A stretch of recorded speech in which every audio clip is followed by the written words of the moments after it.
Welcome to The Good, the Bad, and the Sequel. This is the movie podcast where we're talking sequels, and we do it in two parts. The first, an interview with an actor or someone involved that made the film worth watching, and the second, a discussion of the sequel, what they got right, what they got wrong, and how it could have been better. Really hope you enjoyed last week's interview with actress Jodi Long. She had some great stories about this week's sequel, Robocop 3, and her relationship, growing up in New York City in the theater scene with Peter Weller and being sort of disappointed when he was not on set for this movie. And she had some other amazing stories. So after this, go check it out. But man, this week's movie is a movie I thought I saw, but I don't think I ever saw. But before we talk Robocop 3, which kind of was Superman-ish at parts, yes, at the end, I got to introduce you to my partner in this sequel watching journey, Jamie Riccardi. Jamie, how you doing? I'm doing awesome. Doug, how are you doing? Pretty good. I've seen the first Robo. I know I saw the first Robocop. I know it. I don't know the second one, and I thought I knew the third one, but I didn't remember all at all. No, I definitely saw the second one. I know the first one very well. Second one, I know a little bit. I thought I saw this one. I did not. And Superman 2, Terminator 2 has a little, vibe of Terminator 2. I hated it. I hated this movie. So I'm just going to say it right. I'm going to say it right from the beginning. I hated it. Well, my job is to win you over. I'm not going to say that I thought it was like the greatest thing ever. There was some funny. It was so, I don't know. We'll get into why it turned out the way it was. Cause there's actually like a reason behind why it's so different than the first one. And I'm sure the second one, but you mean besides having a different actor as Robocop? Well, we'll talk about why that happened too, because there's all these rumors that he wanted too much money and things like that, like Gunnar Hansen and Texas Chainsaw Massacre 3, but it's not that. I have it here, so we'll get to that when that comes up. But before we talk about it, we have a special guest coming to review with us, Jerry Liu. Jerry, very excited to finally have you on. No, this is my most favorite podcast I listen to, and I'll buy that for $1. Yes. What a weird cameo to have that little clip in this movie. There's some really weird things in this movie. Unbelievable, right? Jared, are you a big Robocop fan in general? I grew up being very much in the zeitgeist of I was born in 84, so Schwarzenegger movies were very, very much in my cut. So action movies were wonderful. But it really took me being an adult to understand the satire that was Robocop and the beauty that was the first two movies. But unfortunately, the third movie came out when I was right in that, I was 10, 11 years old. So, anything grabbed my attention. So this is, it's been viewed upon with different eyes, but not in a bad way. So you did see it in the past? Oh, yeah. Oh, God, I remember the I live in backwater Oregon in United States of America. And sorry, I do another podcast and I co-host with the Canadian guy, so we have to maintain international statehood. But ultimately, we had Walmart's here where I saw the Robocop 3, all the action figures, every single piece we're going to talk about the arm, the jetpack, the everything. Yeah, it was right in my face the whole time. There's a Robocop toy. I feel bad for you then. There's a Robocop toy in this movie. They have a random Robocop. Oh yeah. Out of nowhere. Made no sense. But so let's just dive right into the movie because there's a lot to unpack. I wrote a lot more than I thought I would, because there were so many times I was just writing the word "what" over and over again. Because there's some things that I get Robocop, I get who he is, I get everything that comes with him, but in the same sense, he does things that I don't think Robocop did in the first two movies, because not even close. Okay. And I'm also going to say that I don't think Robocop's in the movie a lot. He doesn't not. I feel like the first two movies, he's really it's all about him. This one, he's got two scenes, and one, I can't believe how fast it was. Jamie just nailed it right there. Actually, we're cutting to like the halfway down my second page of notes or whatever. But 35 minutes in, he Robocop said his fifth line. Yeah. I mean, I don't know if they're trying to hide the fact that it's not Peter Weller, or I don't know. Oh, definitely. Oh, most definitely. Because they pulled the wool over my eyes when I was a kid. They totally did it. Yeah. No. Yeah. It's just, I don't know. Again, I feel like the people in this movie were so overacting, like really bad. I mean, some of the death scenes, like when what's her face dies in a church, like it was the most dramatic death ever. I'm cold. I'm afraid. I mean, it's like, I mean, it's not even necessary. This is definitely what's her face guys in the church. How do we unpack that? Yeah, we're gonna get into this stuff. I did not like this movie, Doug. And there's some I love roles, you guys. This is gonna be great. Yeah, dude. And now there's some roles in this movie that when you see the way they play in this movie, it doesn't like work in this movie, but they play the same person in another movie, which there's like 3 or 4 people, and you're like, oh, now it works. Well, I one of them, I didn't realize it was him until he called her on the phone. And then I'm like, really? Yeah. Well, you go because he's so much younger, but once from that point, because I thought he sounded familiar. He had that Weasley, voice, and I'm like, all right, I know from somewhere. I couldn't pitch it. And then when I saw that video, I'm like, he's playing the exact same role as Billy Madison, the exact same role. I love that you actually said Weasley, like my personal friend Larry Hankins' line in the movie when he says Eric does that little weasel voice. That's great. So let's dive into this. And there's some fun facts right in the beginning, which I never knew. Like as a kid, there's so many movie production companies and like studios when we were growing up, and they just fade away. But you don't know if they fade away or what happened. But the movie opens up, MGM Lion, boom, nostalgia. Then Orion, and you're like, man, Orion, that's amazing. So Orion folded in 91. This movie was done in 91. Done. And it was just getting shopped around. And MGM, who has all the money in the world then, because they were the ones that put out all the canon films. At this point, they picked it up. But you catch movies in the canon 91, like over 2 years for it to actually make it into the theaters. It should have been shot out of a cannon. This movie. Okay. So, I mean, and I like how you say, let's dive into it, because the movie pretty much dives right into it. Like it starts off like there's no credits. It goes right into the movie. Yeah. I was wondering about that. I was like, about like minute 25, I would look around going like, is there the credit sequence or the theme music? Nope. Let's keep plowing ahead. Yeah, I was concerned. I mean, I used it on my Fire Stick, and I was concerned that I was watching the wrong movie at first. Like I wasn't sure what I was watching, because it goes right to Delta City, and like I'm like, what kind of movie is this? Like I totally forgot about Delta City. Was Delta City is what they called Detroit in the other movies? I believe so. Because they called it Detroit too. Oh yeah, it was an airline thing. No, it wasn't. So then we get like this Delta City commercial, the perfect future, and it's like a little girl and like the lettering, and then like Jamie said, boom, like just like where are we? It's like an apocalyptic future. Everything's on fire. It seems everything's like crumbling, and then we get Jodie Long. That's what you got. Like Jodie Long with Nico, who I'm sad to say this. Okay. I thought it was a boy most of the movie. Well, I thought of the boy also, but I'm going to say one thing about Miko. So last week, last movie we reviewed was Iron Eagle 4. And I thought we met the best hacker in the world. I'm mistaken, because Miko is probably the best hacker. Nico. Okay. Nico with an N as in Nancy. Oh, it's not Miko with an M? Maybe you like the movie now because it's an N. That's not going to change my mind. Are you sure it's I could have sworn it was Miko.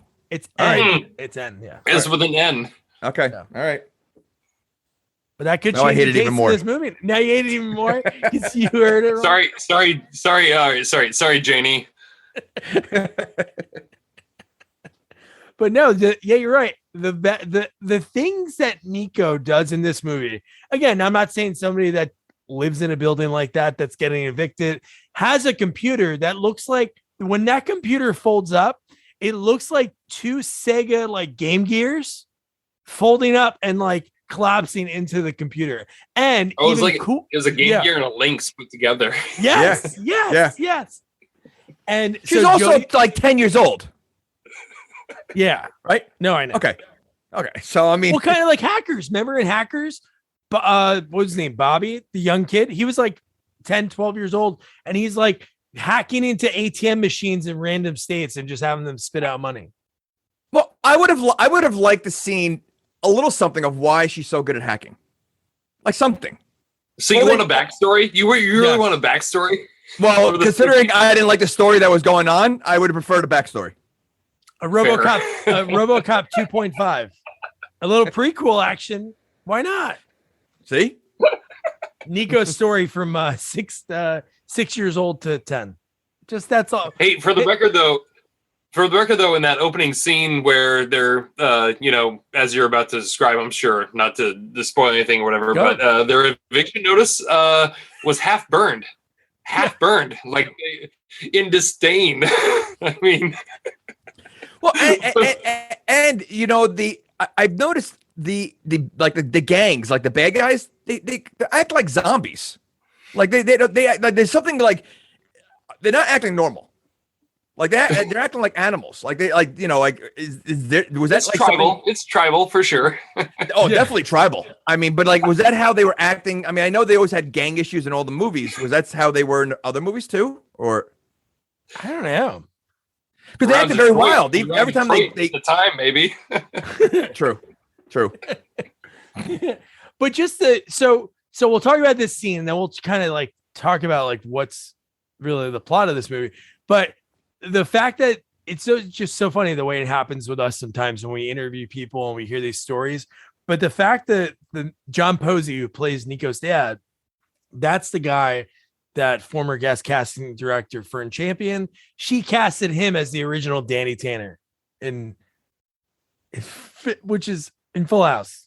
He was the original Danny Tanner for the pilot. And what happened? Well, he didn't work out too well. And then 4 years later, he's playing Nico's dad. But we do see a little bit that Nico is a genius. He's doing calculus homework. He has to go and she. Damn it. Yeah, she and Nico with an N. She, Nico. So as you can tell, we're not the most observant. Neither am I. I'm just making sure we're all on the same page. Okay. So the thing that was really confusing when we see the people outside, they showed the news. Nico's watching the news, and they're talking about wanting to get these people onto the buses and then make them so they have to take drug tests to get new jobs. Again, that doesn't really make sense because they're kicking these people out. But the line that I love was when John Posey, the father, is like, Nico, don't listen to what the news says. This is your home. You're safe here. And just when he finishes that line, wrecking ball through the window. Within seconds. Yes. Chaos ensues.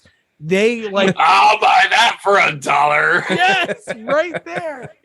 And it's funny, before I watched it, I went on IMDb, like scrolling through, and I saw that guy. And I'm like, oh, I wonder what he is in the movie. He's just that on the TV. Yep. Amazing. And then we get the title screen. When they're scrambling to get out of the house, we get the title screen. So the cops are like beating the crap out of people. You get like an old lady getting like, basically like the one cop cocks his gun. Just get on the bus, lady. Let's talk about it now, because later we'll get into different reasons for it. But like, Jerry, what's the plot of this movie in your eyes? Well, considering I saw it a ton when I was 10 years old, and then as I was talking to you last night, I watched it last night. All of a sudden, there's a lot of crazy overtones in the movie, a lot of them. Yeah. But ultimately, based off of I did serve 6 years in the Coast Guard, and I was a boarding officer. And it's funny you mentioned this because, I mean, not to excuse said heavy number one in the movie, but like if you had a shotgun or whatever, you were allowed to pump it, and that was kind of like, to like state presence, so to speak. But in terms of, like, how a weapon functions and like to show intimidation, well, you get the latter part of that for sure. But ultimately, it's just, just like how, like, you've seen Hot Fuzz, like every single time they're walking around the corner, the guns are cocking every time. It's like, that's the joke. Like, it's just like, oh yeah, they're reloading every 5 seconds. That was about it, really. He's a weapons expert. You're talking to, you have a plane expert last week, and we have a weapons guy here. Yeah, well, that's what needed.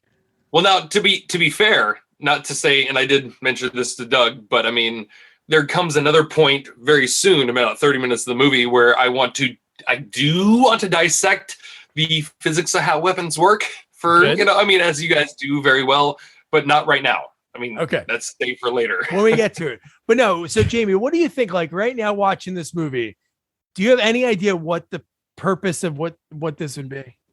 No, not at all. It to me, when I was watching this scene, it came across like a Nazi kind of like overtone, and like especially when they were separating Nico from her parents, like.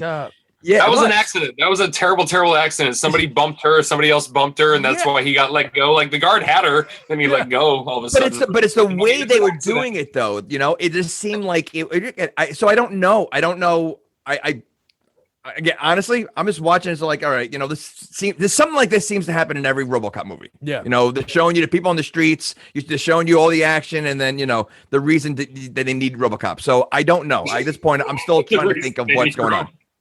Like I was thinking the first thing, and it's talked about later, like gentrification, they want to knock all that down, put in like new mall. And I'm like, okay, that makes sense. But then there's lines in this movie that are told by like Bertha, and even Nico says it. Okay, if we can hold out for 3 more days, 2 more days, they'll let us go.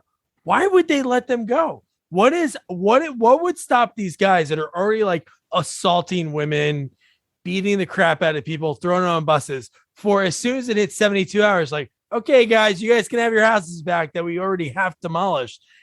To me, that was like the weirdest part of the movie. I understand like defending your home, which I love the final scene of the movie. I love not the RoboCop part. I love the other part of it, but I don't understand why that is. They could have done the same everything, but the fact that their whole thing was defend it for 48 hours or 72 hours. But what after that? They're still going to be there. The cops aren't just going to let you go. So that made absolutely no sense. Well, they also didn't explain, and right in the beginning, were these cops that were like, because they weren't dressed like the other cops. Yeah. So they didn't kind of explain what kind of range they have with the people compared to the cops that wear the blue. Exactly. They were called OCP, which they never said what that stood for. Well, the rehab. They called them the rehab. They were part of like the rehab OCP department. has always been, guys. OCP has always been a big thing in RoboCop. It's Omni Consumer Products. Oh, dirt. Oh. And we also have our RoboCop expert. That's been like where maybe the one good dash of satire that exists in this movie is OCP is still not in charge of the police, but it's like, well, who's going to pay them? And then you got like, guys like Officer Reed just sitting there just like, yelling rhetoric or whatever. But I mean, as we'll get to later, but I mean, it is, as much as I love the first 2 RoboCops. My God, in going back and rewatching them just as an adult, the first one is such a beautiful painting of just hilarity on every degree. And the second one, a little dark. Yeah, whatever. People can't deal with it. Fuck it. Whatever. But then this one, as you probably will talk about when they talk about like switching directors, Peter Weller's not in there anymore. They were trying to up the action and not the gore to make it a PG-13 rating to get more kids like me or whatever. It was just it was very different. But I mean, I don't know. I mean, see, I think that took away from some of the movie, but the fact that it wasn't like the first movie of the gore, because there really was pretty tame. This movie, this movie is PG-13.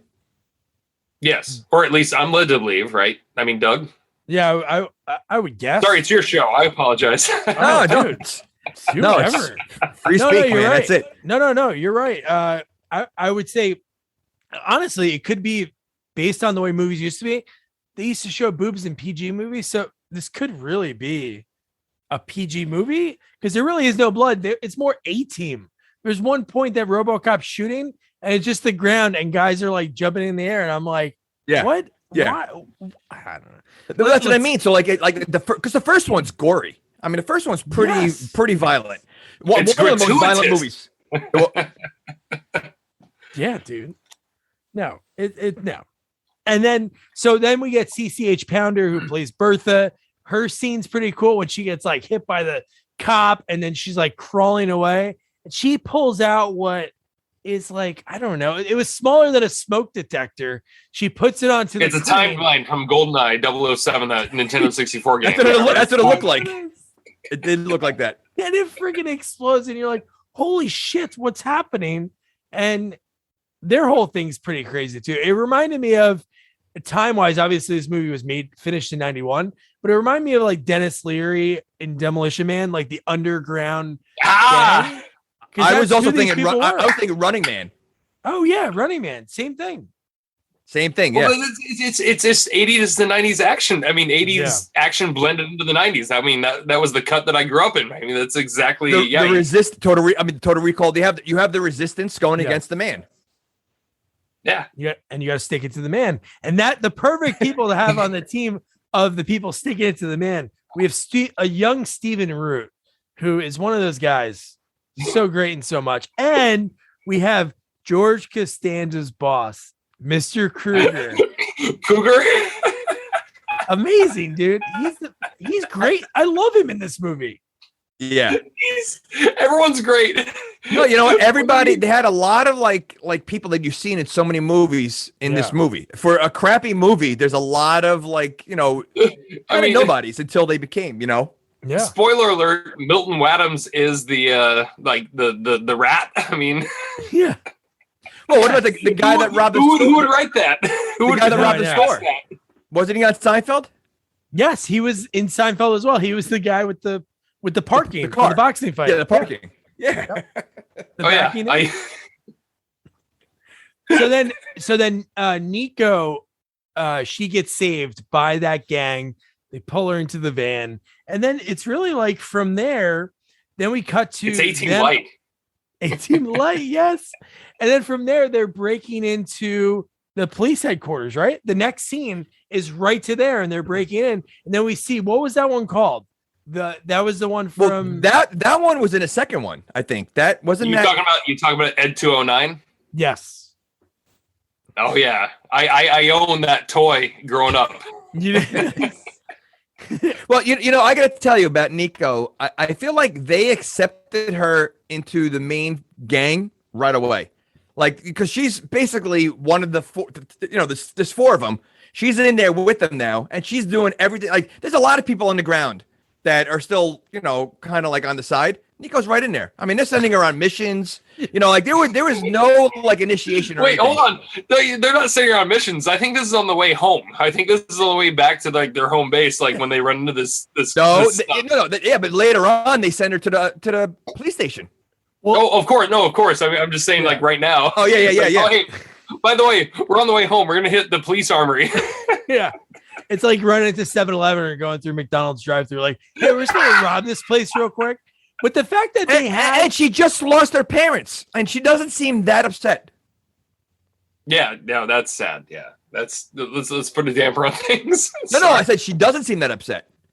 No, but she should be. I am. She should be. But you know what? Listen, she's got ice in her veins. She's to me. She got her laptop. She's fine. Oh, that's all she needs. Without her, Robocop does not win. And these people are all dead in this scene because. Oh yeah. The thing would have ripped him up. Well, and for the record, I mean, I know Ed 209's like, I know he can't walk downstairs. That was a problem in the first movie and whatnot. And he has like, dexterity and robotic issues or whatever. But the fact that like this girl like runs up right onto his ankle and like decides like, snip some fuse, just like, put some alligator clips up to some wires or whatever. And all of a sudden she's like, and he looks down and he's just like, oh, well, I can't shoot that. So I'm just going to look up and Well, she does this a few times in the movie that she knows exactly where to go, to find a tracker on Robocop to do this chip here, to do that. Like if you show me a robot like that, I wouldn't know the first place to even attempt to look. She goes right through there. It wasn't like she tried lifting the arm. Nope, it's not there. Like she went right to the spot. Well, were you doing calculus at 10 years old? I don't think so. How do you know? What, on your web TV? What device were you using in your slum dog village? I'm a little older than you. Web TV was, that was for the younger generation. I think we're all the same age, dog. But no, just the fact that why do those bad guys always have to do like a countdown? 10, 9. Always. Just wipe them out. Isn't that the thing? Presentation, baby. It's all about pageantry. No, that goes to the same trope of why do they always leave the good guys when they leave? They tell them the whole plan, like we talked about last time. Yeah. He said the right word there, trope. We're going to say that word a lot more. Oh, yeah. I'm sure. There's a lot of tropes in this movie. And there's a lot of things. So we can talk about it now because we're going to get into a lot of them. Like really, actually in the next scene, we're going to get a lot of them. But so Fred Decker directed this movie. He directed The Monster Squad. He directed Night of the Creeps. And he was already working on Tales of the Crypt at this time. And like, this was his third big directing movie. And this, obviously, it did do good, which when I always heard the stories about Fred, like when I interviewed from the Monster Squad, Andre, he was like, sometimes when your third or fourth movie doesn't do well, they're not going to give you that big job. But this movie did. Budget 22, box office 47. That's good, dude. You're doubling the friggin' profits. Like, why would they not give it? He had other shots after this, but the jokes in this movie are like Night of the Creeps and the Monster Squad, but it's Robocop. There's so many dumb jokes in this, right? There's some you're like, why are we doing this right now? Why is the elevator door stuck? Why is that in this movie? It's so dumb. And again, I think because see, the jokes in the first movie were darker, I think, where this almost comes across like an action kids movie. Like it just because it's silly. It's like again, the door being stuck makes no sense. It makes Robocop look like a buffoon. It was just so stupid, it's like that's why, like, I guess to go with tropey, we can say like catchy. Kitschy. That was a combination between campy and kitschy. I mean, just you just invented the word. Good. No, but you're right. That it's just that those lines work in other movies. If this was like a standalone movie about some kind of cop, you can have that comedy put into it. But it just seemed like too in your face. Some of my laugh, some of them I do like, and I have some of those clips like ready. But so let's talk about the first one. So we get a young Jeff Garlin in the next scene after they escape and they steal everything from the police station. And the Jeff Garlin is a donut jerk. This is the first time he's been on the silver screen ever. And it's up there. When I saw him, that kind of annoyed me because I actually spoke to Jeff Garlin, and he says, "You know what? I'm not in any sequels, so I wouldn't be good for your podcast." Oh, what a prick! Are you kidding me? No, he said that. Oh no! So I mean, like, so he wasn't a sequel. I mean, he probably wants to forget this movie. I mean, I don't blame him. Well, I saw what ticket prices were to see him to do stand-up live one time, and they were kind of like hiked a bit. So I'm like, okay, I get it, Jeff. Okay, go ahead and ride your rocket, buddy. But I mean, it's the one thing I want to mention about that scene with Jeff Garlin was how I remember this as a kid. You had all the cops with the laser pointers, laser pointers. That's sorry, all our law enforcement, first responder, and military fans of the show. But all the laser sights were all in the guy's like right between his eyes, and then one was in the mouth. One was. That is, I mean, that still like brings some sadistic, dark comedy still to it. Yeah. I mean, to a certain degree, but I mean, like Jamie was saying, it certainly like certain things didn't herald to the first one in terms of like when I watched as an adult, that's when I got the commercials about like, your car that would like shock the intruder, or like what sunscreen will be in the future, stuff like that. Well, that's, they had the commercials in the first movie too, right? They had like, I think it's almost like a Star Troop. Wasn't that Star Troopers? Yes. I'm glad you said that. It has that very utopian, dystopian. Yeah. So it has that kind of feel to it too. 100%. Oh yeah. I mean, I was so surprised that they did that back in the 80s. I mean, I was born in 84. And then this, I mean, I don't know when, I know we're talking about Robocop 3 right now. Sorry, but I mean, Robocop 1 came out at a certain age. And when I watched it, I was a Schwarzenegger guy going like, who's this opposite of Terminator? Whatever. But I didn't get the jokes. I mean, God, the first two Robocops, no matter how dark the second one was, perfect. I mean, they were good movies. I mean, really. And action be damned, sequels be damned, whatever. Yeah. You're right. And so Jeff Carlin actually said he ate 36 donuts filming the scene. So somehow it took that long that he had to eat 36 donuts for. Do you think that lines? was the start of his weight gain? I would like to think so. You see how he was trim, man. He had more hair than, oh God. So that's probably why he doesn't want to talk about it. It's a sore subject. It's his turning point. Jamie's right. I think Jamie's right. In his biopic or his Weight Watchers journey, that's when it all changed on that day.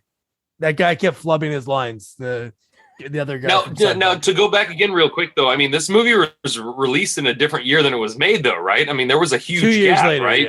Yeah, 2 years. Yeah, I mean, nobody talks about that. I mean, was that an international difference, or I mean, what was it? No, it was because Orion went out of business, so they had to shop it around for somebody to pay for the release.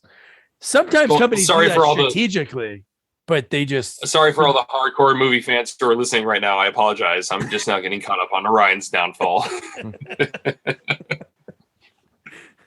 So then we get Lewis is back in this movie, Nancy Allen. And man, I'm still shocked at what happens in a few, but it was good to see, like, because obviously Peter Weller's not in it. They could have obviously went a different route in the whole story, but it's good that she's back in this movie for a few. No, just to show you a little throwback to the original, like, since it is a different actor.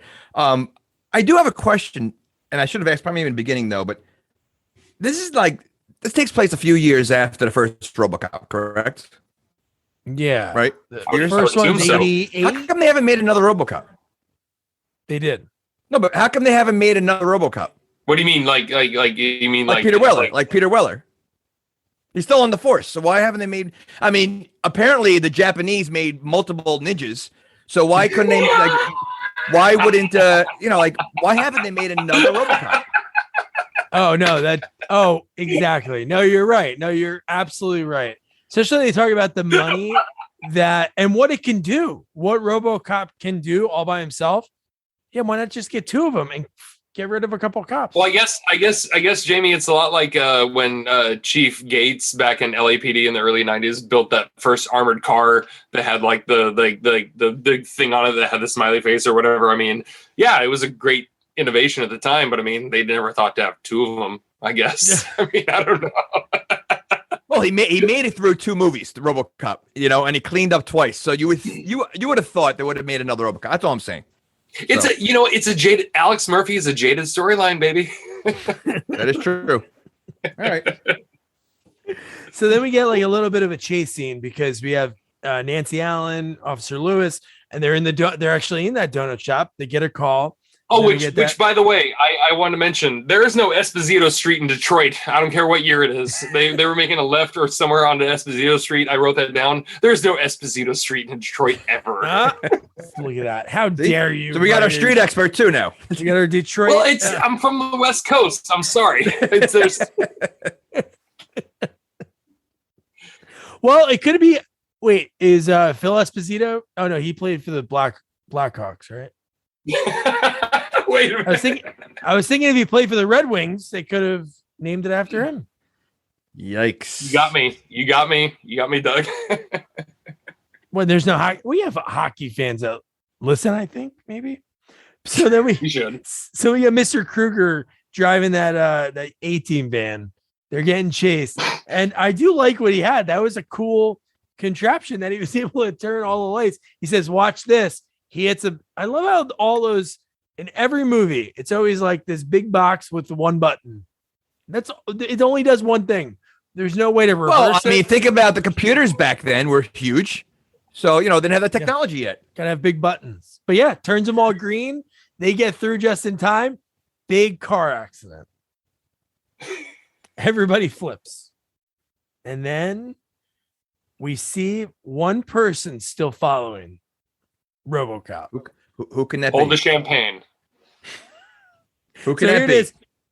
So here's the little story. So Peter Weller was actually very interested in reprising his role, and he actually visited Fred Decker personally because he wanted to do it, and he wanted to be able to do the movie. But when they were set to film RoboCop 3, he was in David Cronenberg's Naked Lunch, and he wasn't able to do the movie even after it. But someone else was actually going to be cast before Robert Burke, and that was Michael Dudikoff. No way. Really? But he passed on it. He passed on it because Peter Weller was actually his mentor. When did American Ninja come out? Like what was he still making American Ninjas? Well, he was done with the first two. Okay. Yeah. He was done with all those canon ones by then.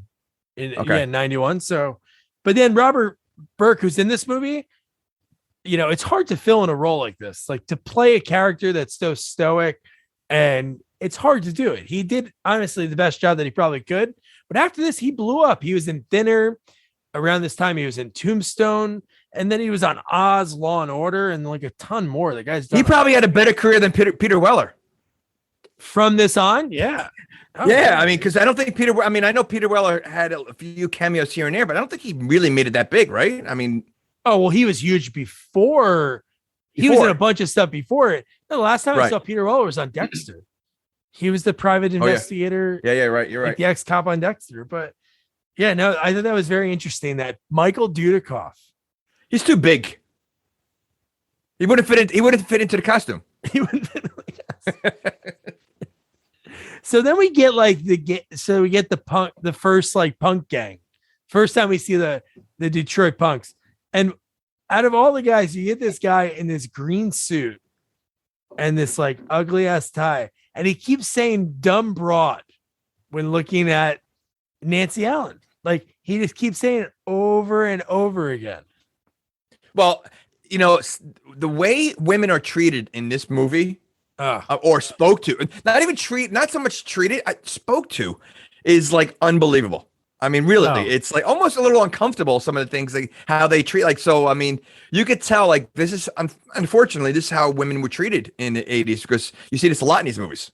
And it was in these movies. It was almost just like, it was obviously probably maybe at the time the way people thought about this crap, but in those movies, always like damsel in distress.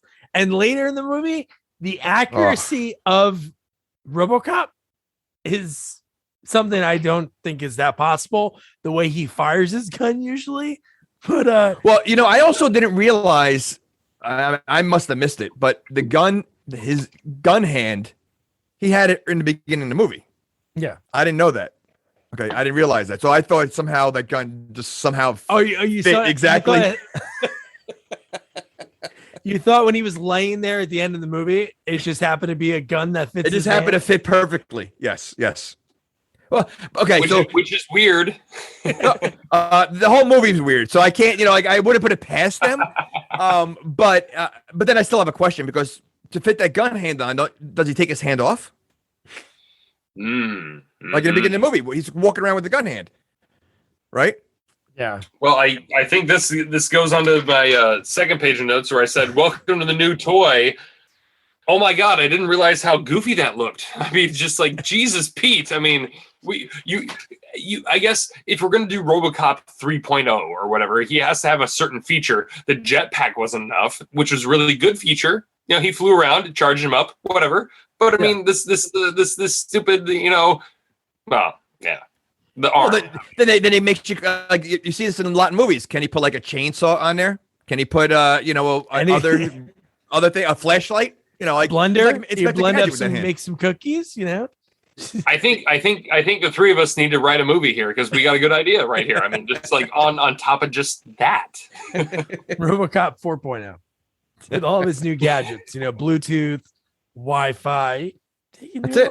Oh, which also, for the record, I want to give a shout out to Delta City and/or the city of Detroit in the early to mid '90s, in that they were using 5-star video phones before me and my ex-wife used to pitch those right before like iPhones became a thing or whatever. So I mean that is exactly what they look like. That's exactly how they work. They were really hot for a year, and then smartphones came out. Oh, and also, by the way, wait, I'm sorry. Have we talked about how Johnson walks? Who walks? Is that Sergeant? I'm sorry. Johnson? I'm jumping ahead a little bit because I mean I'm all over the place in my notes. I apologize. No, dude, don't worry about it. It's say what you got to say. Take it away, Doug. No, lead the way. So then we get like so Bertha and the gang are. So they're with Lewis and everyone at this point, and that other like punky gang is there at that same time. So then we get Robocop. He's getting the call from the captain to go to this other scene, but at that very same time, he's getting the call from Lewis that he needs help. And at that point, he's like pissed off. He smashes his computer. And then Murphy, are you listening? But he's not malfunctioned yet, so he shouldn't disobey what he was supposed to do in the first place. You know, like he turned around for a personal help this friend. Yeah, right. He's still human. It's not Peter Weller, but he's still human. No, I get that, but I mean, they even said, I mean, the fact that he can't shoot the bad guys yet because he has that program in him. He shouldn't go away from his directives. No, exactly. God, he's right. Yeah. So then here's his entrance. So this is like Robocop. So we get him. Oh man, this part is just it makes no sense. So he gets to this scene, and this is where he pulls like his gun out of the steering wheel. And why does he fly off the roof like this? They use this footage a lot over and over. I like it. Same thing over and over. Yes. Again. There it is again.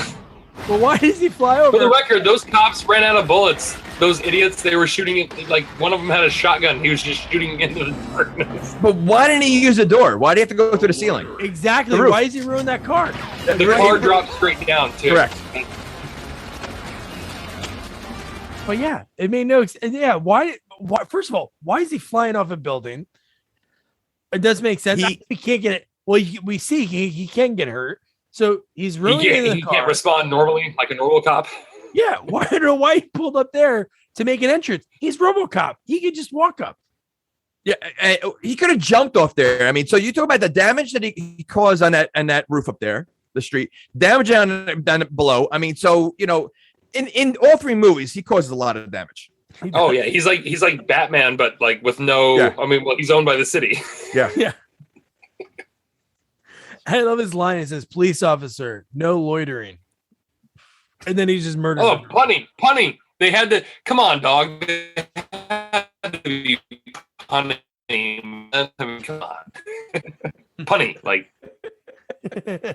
I do love the music. That's one thing that's great about any like sequel when you get to like the third, fourth, fifth, sixth, seventh, eighth film. It's so cool when you have that same, because that is good to hear that familiarity from like the first two movies. He says fit, and it comes out every time he brings his gun out. That music comes out. It does, like every time. Oh yeah.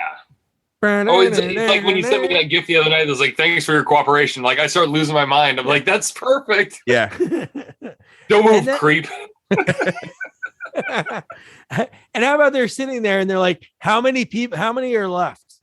Lewis asked him and he says 3. And then I know where you see a bullet fly. It's going towards her face and he catches it like Mr. Miyagi in Chopsticks. He does a few things in this movie that Superman can't do. You know, I mean, someone actually, I mean, not told me. I mean, if I ever heard like any like behind the scenes or like, you know, director's commentary for anything, whatever, somebody once said that Peter Weller wouldn't have pulled off that move or he wouldn't have proved it once. I mean, where it's just like, it's not like something he could physically do or something Robocop would do. But I mean, you know, it's pretty cool. I find that hard to believe because Robocop moves extremely slow. He moves like Jason. Like he just walks everywhere. Jason. Wait, who moves worse, Jason or Mike Myers? I mean, come on. Oh Yeah. they're both, I mean, they're both in the same boat, you know. They stroll. So for Robocop to catch a bullet, you gotta move pretty fast. I've never seen him in these movies ever move fast. So well, and needless to say, like a few minutes later in that scene where like they're throwing the gasoline on him, and he's just sitting there, just staring at him, and they're just like shooting at him or whatever. It's just like, oh, this guy has the computer technology in his eye brain of an Apache helicopter where you can like suss out 8 targets and just be like, oh look, I got a machine gun arm, bam, bam, bam, bam, bam, bam, done. I mean, that's kind of how the technology should work, right? I mean, right. But the fact that he lets the 2 punks throw the alcohol and light him on fire, and then they run into a building, and then he just happens to, maybe it's just dumb luck that when he walks into the building, the sprinklers go off, and then he's. But hold on. So he's made of metal or whatever he's made of, but his face is normal. His face should have been burnt off. Like it's human. He's got human flesh for a face. Yeah. Because when he goes back to the office, he just has like little charcoal on him. I know. I mean, it really should have been melted. Cyborg eats bullets, Jamie. Come on. Okay. Just saying, his face is the only part of his body that's human. And why did he kill these guys? These guys tried to kill him. Yeah. The other people I know were shooting at him and putting Lewis in danger, but he just lets him get arrested. And it kind of comes back and not bites him, but why wouldn't he like take these guys off the street? They were going to murder him.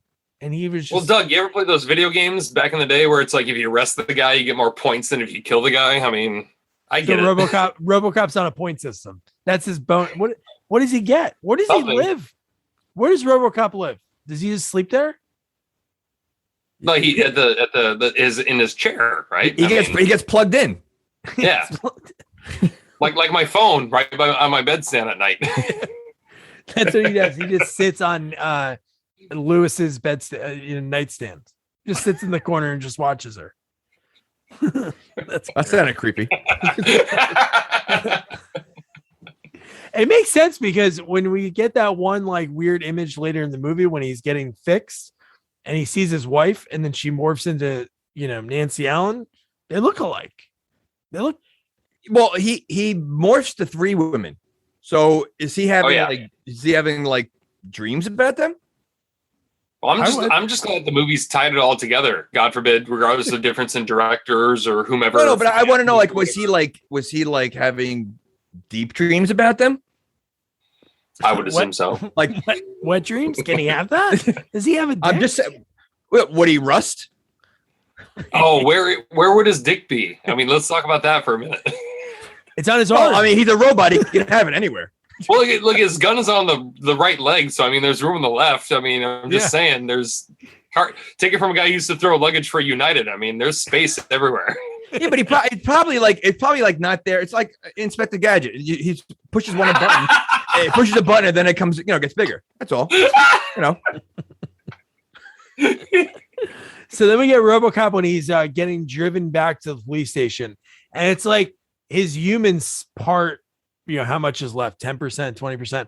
He like sees the cops like sort of like assaulting these people, sees Nico, and he's like, I love that they have to show us that he's recording this, is it says record in the bottom, and then later when he flashes back, just maybe some a-hole will be in the movie theater, be like, hey dude, you didn't record that. How'd you remember that? Because also different lighting, yeah, you can tell. Yeah, they went back and forced it. Yeah, and you see like the recording and you see everything. But he's like finally understanding, like, hey, this is wrong. Forcing people out of their homes shouldn't have taken that long. The fact that the way they were getting them out was pretty screwed up. And then we get Rip Torn as the CEO. Rip Torn. He overacts so much in this movie.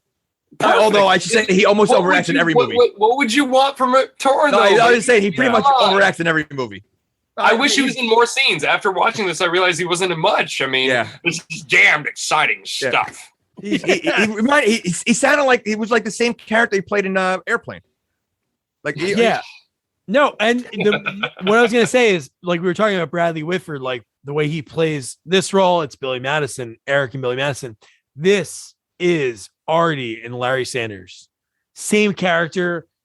I don't know if you ever saw the Larry Sanders show, but it seems like he left that set one day, same suit, same exact suit he wore, and just walked right onto this, and boom, same guy. The line. Well, I think there's certain actors out there that just can't help playing the same type of character. They just they can't help it. That's that's what they are. And I think he's one of them. I mean, again, he played the chief or the cop in Airplane. Same thing. Yeah. He was always yelling and that's how he plays. That's the Weasley guy is going to be play a weasel in every movie. I've heard some psychotic behind the scenes stuff about him. I mean, you want to talk about method, even though he doesn't have much of a range because we know Rip Torn for what he is or whatever. He had a behind the scenes method, so to speak. I mean, he was kind of a little violent. Like he'd stay in the character too much, but he never had too much character really. If you think about all of his movies, to really. When was he the leading man? Like when was he ever the guy who was supposed to really get deep in something? I mean, I don't know. Well, he doesn't really have the leading man look to him. No, of course not. And he looked good in this movie. I remember watching it going hey, Rip, look at the no gray hairs. Just for men's working. I mean, come on. Oh, and also, hey, real quick, since we're talking about Rip Torn's scene, why hasn't Johnson been promoted? He has been around the whole time. He has been, I know he's a bootlicker or whatever, but at the same time, it's why hasn't he had his movie to fuck things up? He's in the first movie, right? Isn't he in the first movie? I'm sorry? Johnson, he's in the first movie? Oh, he's in all the movies. Yeah, he's in all the movies. He is, to go back to that word tropey, he's lackey number one, but in the executive role. But I mean, he's firmly ensconced right there. I mean, it's a bummer, but at the same time, I get it. But why don't we give Johnson his own movie? I mean, let him screw it up. So then we get an idea of what this plot is. We kind of talked about it in the beginning, but basically what they're trying. Rip, the CEO, is trying to get Delta City in shape for the Japanese. So that's kind of what his job is. So then Kane Mitsu, right? Is that what it is? Kane Mitsu. He's sending Kanamitsu-san. Yeah, he's sending a ninja. And if you would have told me, obviously we see the movie, so we know about it now, but if we would have recorded it live watching it, I'd have been it's a Robocop versus a ninja. So you didn't think it was a robot? He was a robot? Oh, I didn't think he was a robot at all. I just thought it was a ninja. I was thinking he was a robot right off the bat. I'm because that's the only bad guy around, and I'm all right, so they're really reaching now. So I was thinking it. I don't know why I thought it, because he was meditating with no shirt on. Yes. The robot. So apparently, spoiler alert, it is a robot. He takes his shirt off to trick us, to trick people, because I had no idea. Maybe robots don't. He's a new age robot, and maybe he's easier to make. Because I always thought he was even though it took the third movie for him to come out, he was the T-1000 to the Terminator, so to speak. Yeah. I mean, they obviously have a better model to combat the other machine. But I mean, I don't want to go too far in the movie. Just forget it. Go for it. He should definitely be better than the way he comes out. Just the ending, I thought it was horrible for him. Well, there's a reason behind the ending being so bad. So we'll get into why it turned out that way. But so then we get these little things. So we get the Murphy is at the police station. Robocops get a tune-up from Dr. Lazarus. And Ventura. How about did you guys notice the man in the police station getting arrested? And he was dressed like a Swedish girl. And he had a giant lollipop. Yeah. What was the point of that? It was he was a train, right? Yeah. He was a hooker. Dresser. He was a hooker. They hit Boy George hard. I mean, man. But it didn't it just didn't fit the scene. Again, what was the point? It was just thrown in there for comedy. I think it's just those jokes in that Fred Decker does in his movies. He just throws in these random things but the fact that he's also licking a huge lollipop. Yeah, you got to hit it over the head, Jamie. You got to make sure people get it. All right. Maybe the extra was in the prop room, and he's like, "There's no way they'll let me use this," and they did. They let him use it. And it was like the busiest police station ever. Like everybody was like running back and forth. There was like people like arrested. Like it was a very busy police station. Aren't they always in the movies like Beverly Hills Cop? I feel like there's a trillion. Like every cop movie when people are in there, it's like anarchy. It's like something in the city is like going on, no matter what. Except for Naked Gun. I've never been to a police station before, God forbid, ever, where I've walked up and there's like a bar or a desk where like, you see everyone sitting there like barking orders. Yeah, well, like, is that how it is? Like, do you when you walk in a police station, if you're getting arrested, like you go right to a high desk where someone directs you where to go, or like? Well, usually I've only been arrested. It's like usually people like sit behind like a bunch of lucite glass, like sitting like mostly people are sitting behind like a window.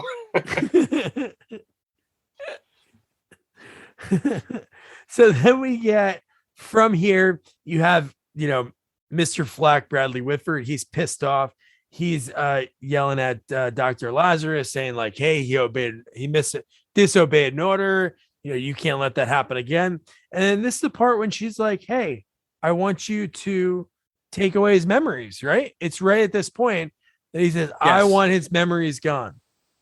Well, no. Well, the doctor says I can do it. So I wrote this down. I said, all of a sudden, this assistant, this lackey, comes up with something sealed in a plastic bag. He happened to have it in his pocket. Insert this chip into his brain to remove everything. So it's like, so you already made it, and it's already in a Ziploc baggie. Yeah.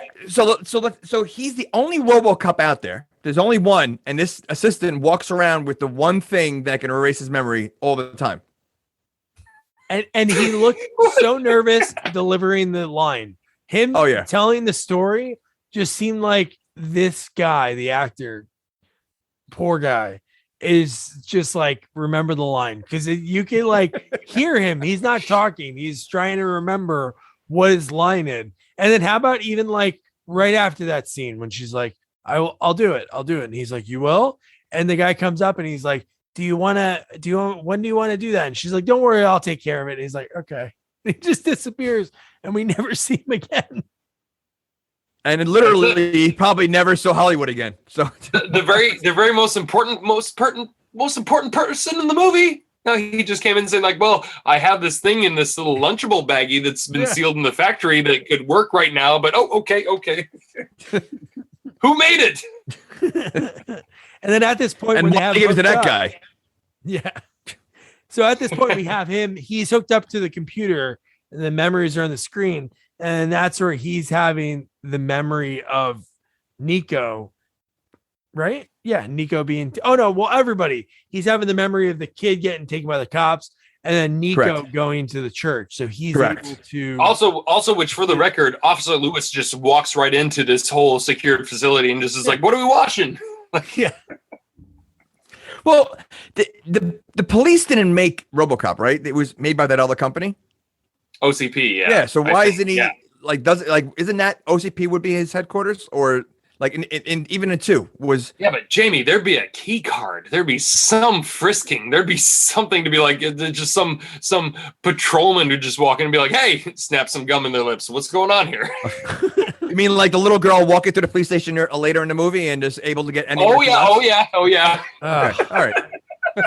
How the fact that she does that? And how about when Murphy interrupts like the cop meeting going on, he opens the door, looks in, and then just looks around, and then walks out, and then he just goes. Oh, which, by the way, he operates the doorknob there, and he busts open many doors in the movie that I'm very upset about. Where it's like, oh, so in this scene, you know how to work a knob? It's like, I mean, come on. And then he has that. Like, that's where a lot of that budget money goes to. Yeah, all the money went into door opening, slow mo shots, zoom in. But then from there, he sees Nico again, and then he goes to the computer. He uses like an R2D2 type thing to hack into the computer. It opens it up. Oh, they have to dramatically show that every time. The whole. Yeah. But like, I thought he would use that as a weapon. That looks like it could be a weapon. I mean, like, well, no, Jamie, did you see the first movie? I mean, he did use it at one point. He sliced someone's neck, didn't he? With that, yeah, he sliced open Eric Foreman's dad's neck. Yep, you're right. Good old Red Spoiler. Great villain. He plays pretty good bad guy. Oh yeah. Oh yeah. But yeah, so then he's able to go into that computer, and then he figures out, where the church is, and then him and Lewis drive out to the church. How about her calling him Robo? I wrote that down. I mean, yeah, so he goes by he's Mr. Cop. So that's like, why would she calls him Murphy all the time? Why would she call him Robo? And that's like it's his first name. And the fact that he's got to know that he has a tracking chip, because he already feels like kind of like upset about everything that's like happening. And the fact that he goes to this church find this little girl to figure out what's going on, and he's surprised that the OCP follows him and shows up there. Well, how about the fact that she's not wearing she was offered her body armor, bulletproof vest. Yeah. You no, knew, she's off duty. Yeah, off duty, but she's going right into the action right away. You knew something the minute they met, because why would they mention that in the movie? So you knew something was going to happen. I was still shocked that it happened when he shot her. And he's like, "These are innocent people." She was standing in front of Robocop. He's like bulletproof. Why would she be standing in front of him? That is true. It's partners, I guess, man. I mean, come on. Right. We're not cops. I came close to being a cop, but I mean, I wasn't. But I mean, still. So you're telling me he's fast enough to catch a bullet, but he's not fast enough to jump in front of a bullet. No, he's only fast enough to catch a bullet. Evidently, at one time we saw. So his hand moves very fast. That one time. Well, I don't know. Later, when he's petting Nico's head, he's barely moving. He's like, it takes forever to get to the hair. That seemed dangerous. Hey, I didn't write that down, but I remember as a kid when he's petting Nico's head. I mean, there's a lot of pinch points in there. She's got long hair, man. I mean, that looked a little tense to me, and I'm a male with short hair. I mean, come on. That's great. Anyways, so the fact that I'm sorry, Jamie. I'm still stuck on Mr. Cop. That's amazing. That is. What do we call him, Mr. Cop? Well, it just makes sense. Robo. I'm sorry. I'll have to make that new t-shirt, Mr. Cop. So then we get Robocop at this point. He obviously knows, I guess, that he can't shoot cops because he's aiming at them and he's just like frozen, but he's able to shoot a cop car. And wouldn't his computer system know that if he blows up a car, it could hit the cops in front of him? Well, he probably has it all figured out in his computer brain that, the diameter of the explosion that's going to go off, it's not going to go near the people that are standing there. Collateral damage. Yeah. He's like, oh yeah, I'll shoot this and this won't like shrapnel anybody. That's like, it's like Terminator. In Terminator 2, he shoots everybody, not to kill, but he aims at the areas that are going to keep him alive. That's true. And then he gets blown through the door. Well, yeah, then he gets beat up a lot in this movie. He gets his ass kicked. So I'll just drop this now real quick. So Jerry was saying like this movie, I was born in 86. So like this movie, they knew like how graphic the first two were. They were like, hey, let's get a younger audience, just like Rambo. Let's do a cartoon, Rambo the cartoon. And they did Robocop the cartoon. So like that's what really pissed off the director, Fred Decker, because he knew like he couldn't do the blood and the gore that he wanted to, because there was video games, there was everything, and they were tailing that to a younger audience. So you can tell that. Like I didn't know until after I watched the movies and I did like all the like looking at all that stuff in the notes and research. But then you think about it, like that sucks for him because he had to make it such a different movie. But even in these scenes, the fact that I know he shouldn't shoot the cops, which makes it for something cool later in the movie, but it just is so silly. Well, thing about Terminator 2. So Terminator 1 was a super gore, violent movie. Yeah. Second one, he's got the kid. He's, he can't kill anybody. So like, he got the great special effects, but it was dumbed down for a younger audience. Yeah. So same concept here. Like this is a very similar scenario, I think, with the series. Early 90s, yeah, they were trying to get as many eyeballs or people in the seats, Exactly.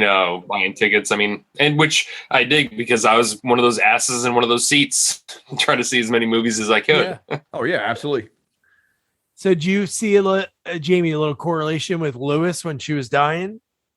And she says, "Get them for me.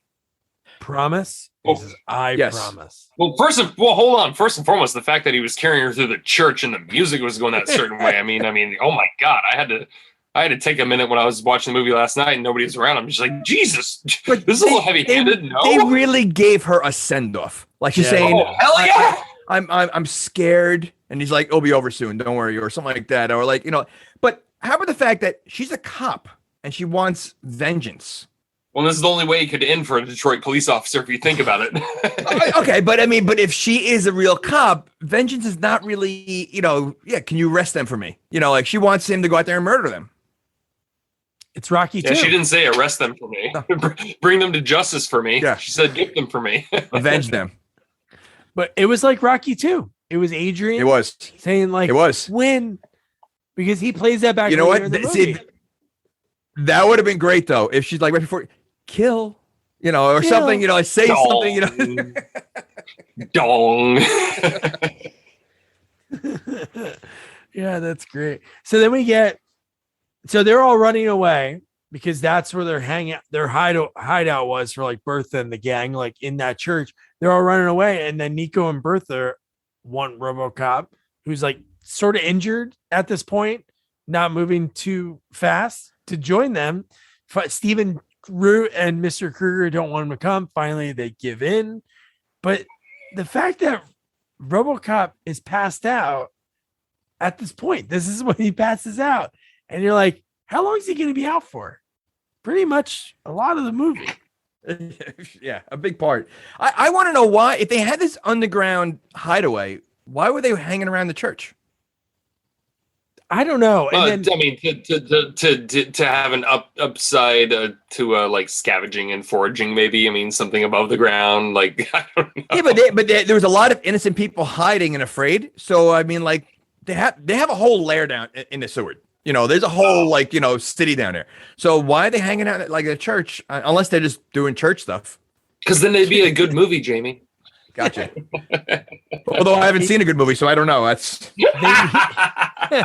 they needed to get Officer Lewis in that church for that somber scene of her death. It was in her contract. Nancy Allen says, "You're gonna kill me in a church." So she got an Oscar for that. She got an Oscar for that death. That was an Oscar-worthy death. But I do like that. How about the innocent cop that died when he was like, they're like, "All right, we're gonna check the sewers." And he checks the the first manhole he checks. Yeah. Explodes. Oh my gosh. Which also we're gonna see him later in the movie, but I wanted to mention it now because I wrote it down now. But McDaggett's right hand, his heavy. I told you this, Doug, but does he not look like Timothy McVeigh? I mean, come on. Did anyone Google image what Timothy McVeigh looks like? This guy is a spitting image of, well, he's either that or he's in like some like British prog rock band from like the 80s or something. I mean, he's angular and crew cut. I mean, come on. You mentioned British. Why is the bad guy always like with a British accent? I don't know. It's so true. It sounds refined, maybe. It sounds dignified or something. I don't know. I mean, but that's always an accent Russian or something. I mean, yeah you're right. It's either Russian or like English accent. Oh, you're right. Yeah. So much of like that mid 80s to like mid 90s, like that decade. Yeah, but we had issues with Russia. We really didn't have issues with England. So, That's a good point. That's actually a really good point. Yeah. I mean, and then McDaggett calls everyone chum, which would hint towards Australia, but McDaggett sounds Scottish, so I'm just confused. So are the writers. Don't worry. Oh my God. So are the audience. So it's all right. We're all there. So then the cops are, dude, this is wild, dude. So the cops announced like on the news that Lewis was gunned down and that Robocop has joined the terrorists. That's something, man. You don't think the whole city knows this taxpayer dollars, millions upon millions of dollars are going into this Robocop and he can flip on a dime like that. That's what obviously everybody in the city thinks. But for them to mention that, man, that's why there was panic right afterwards. I mean, everybody was panicking. Yeah. Everybody's going crazy. Dude, how about how crazy The Office is? How about that whole scene? Okay. The guy jumping out. Okay. I mean, that's got to be one of the worst deaths is jumping out of a building. But he jumps out like he's trying to fly. Like he didn't like jump out. He dove. What are you gonna do? What are you gonna do? Like a somersault, Jamie? When you jump? I mean, come on. No, if I'm gonna jump, I'm not gonna. I feel like if I maybe land on my feet or back, like my ass, I might survive. You going head first. That's gonna be more painful. I don't know. I don't think you want to survive. He just looks so like he looked like he was like a Greatest American Hero when he was jumping out the window. The way he jumped. And what a role! You don't even see your face. They just sort of mention a guy's name, and then what a credit! Is turning. Guy who commits suicide. So he's not even SAG because he didn't say any words. Oh, he might not. He might. Well, he did before he hit the ground. He went. Yeah, but they cut it out of the movie, so it doesn't count. That could have been ADR. You're right. Oh my god! And then we cut to the limo. We have a limo and the ninjas in it. So we get this ninja in there for this ninja pulling up, and then this is where it's back to the office, like where all hell is breaking loose. We have, how about in the CEO's office? I don't know if you guys noticed in the corner there was a ginormous. First of all, that office had huge ceilings. Like I don't think it was really in a building.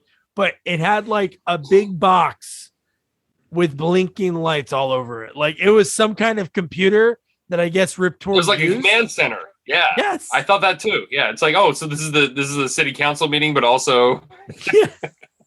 I guess that is where they have the final scene in the movie, but it doesn't look like the one that we see at the end of the movie. In the end of the movie, it's like a two of them. In this, it only looks like one. But anyway, this whole scene with like Bradley Whitford and he gets fired. And when he turns and has the gun, first thing I'm thinking, not even thinking about the suicide when the guy jumps out the window, I'm thinking he's about to shoot Rip Torn. That's the first thing I thought. See, I thought he was going to shoot the other guy. Oh. And then we find out that because I thought Rip Torn and the Weasel were together. That would have been a hell of a twist if he shot Johnson. I would. That's what I thought. That's what I thought was going to happen. No, he walks out. He walks out of the room. They say, "Clean out your desk." He walks out. Johnson is getting the new job, and you hear off screen. And even when I heard that, I thought Johnson was going to like look down and blood's going to start coming out of his chest. Oh, like, wow! I thought he got shot in the back. Yeah. Boom. Now we cut to the terrorists. This is their swanky hideout. There's a lot of people down there. They have computers. They have internet. They have it pretty made. Like where they're at now. They do. Who would want to go back to that building that's half, they're the first to have Wi-Fi. I wrote it down. I think they're the first to really cultivate technology down there. They invented it. The terrorists. It looked like they had it. So, yeah, but don't forget, this takes place. What year does this take place? Like the Robocop. They also that stupid ninja robot, he was smoking a cigarette. What robot smokes? I mean, I've tried to like see how many cool robots smoke or whatever, but what the shit? Well, he does take his shirt off, so smoking. All the cool robots do that. Okay, well, the coolest. Jerry, what years are these movies? How far into the future do they have these? Any idea? Like the first in terms one, of what they consider the projected future. I mean, I don't think they ever. No, what year? Like what year is the movie taking place? Yeah, I don't. It's not like Demolition Man where they say San Angeles, the year 2033 or whatever. I don't really, unless they mention it once in the very first movie. I have no clue. I mean, yeah, I'm surprised. I would assume it's going on right now. Yeah, yeah, it's probably right now. Yeah, all those movies are during the time we're in right now. 2028. 2028. Okay. Oh, we still got some ways to go. All right. So we get Robocops and Robot Ninjas any day now. So then even the terrorists have a Christmas tree set up. They're festive. At least they're ready for that. So then we have Bertha. This is the line that I mentioned earlier. So she says, if only she's yelling at Mr. Krueger, which I do like his line. I forgot what car he says, but he's like, I'm sorry, Bertha. Sound like fixing a 79 Pontiac. And he's like yelling at her. He's like the fixer guy. But the he's the mechanic. Let's look. He's the mechanic fixer guy. He is the mechanic. That's it. But the fact that they can't fix him, and then I know where he just like wakes up for a second just to say he's almost like Tin Man. Oil can. He goes, find Dr. Lazarus. and then passes right again. out. Yeah.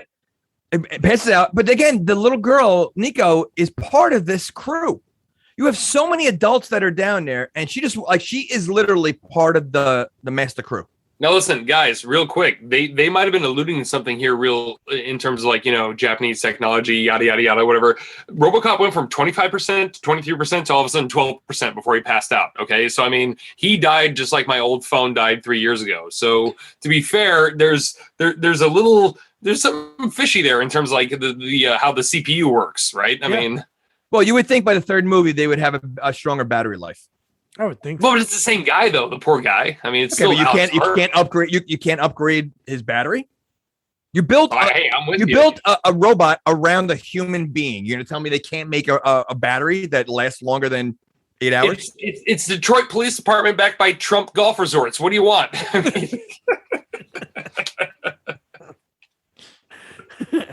So now Nico kind of did that on her own. Nobody said to go to, so she just bounced. It wasn't like she said, hey, I'm going to go find this lady.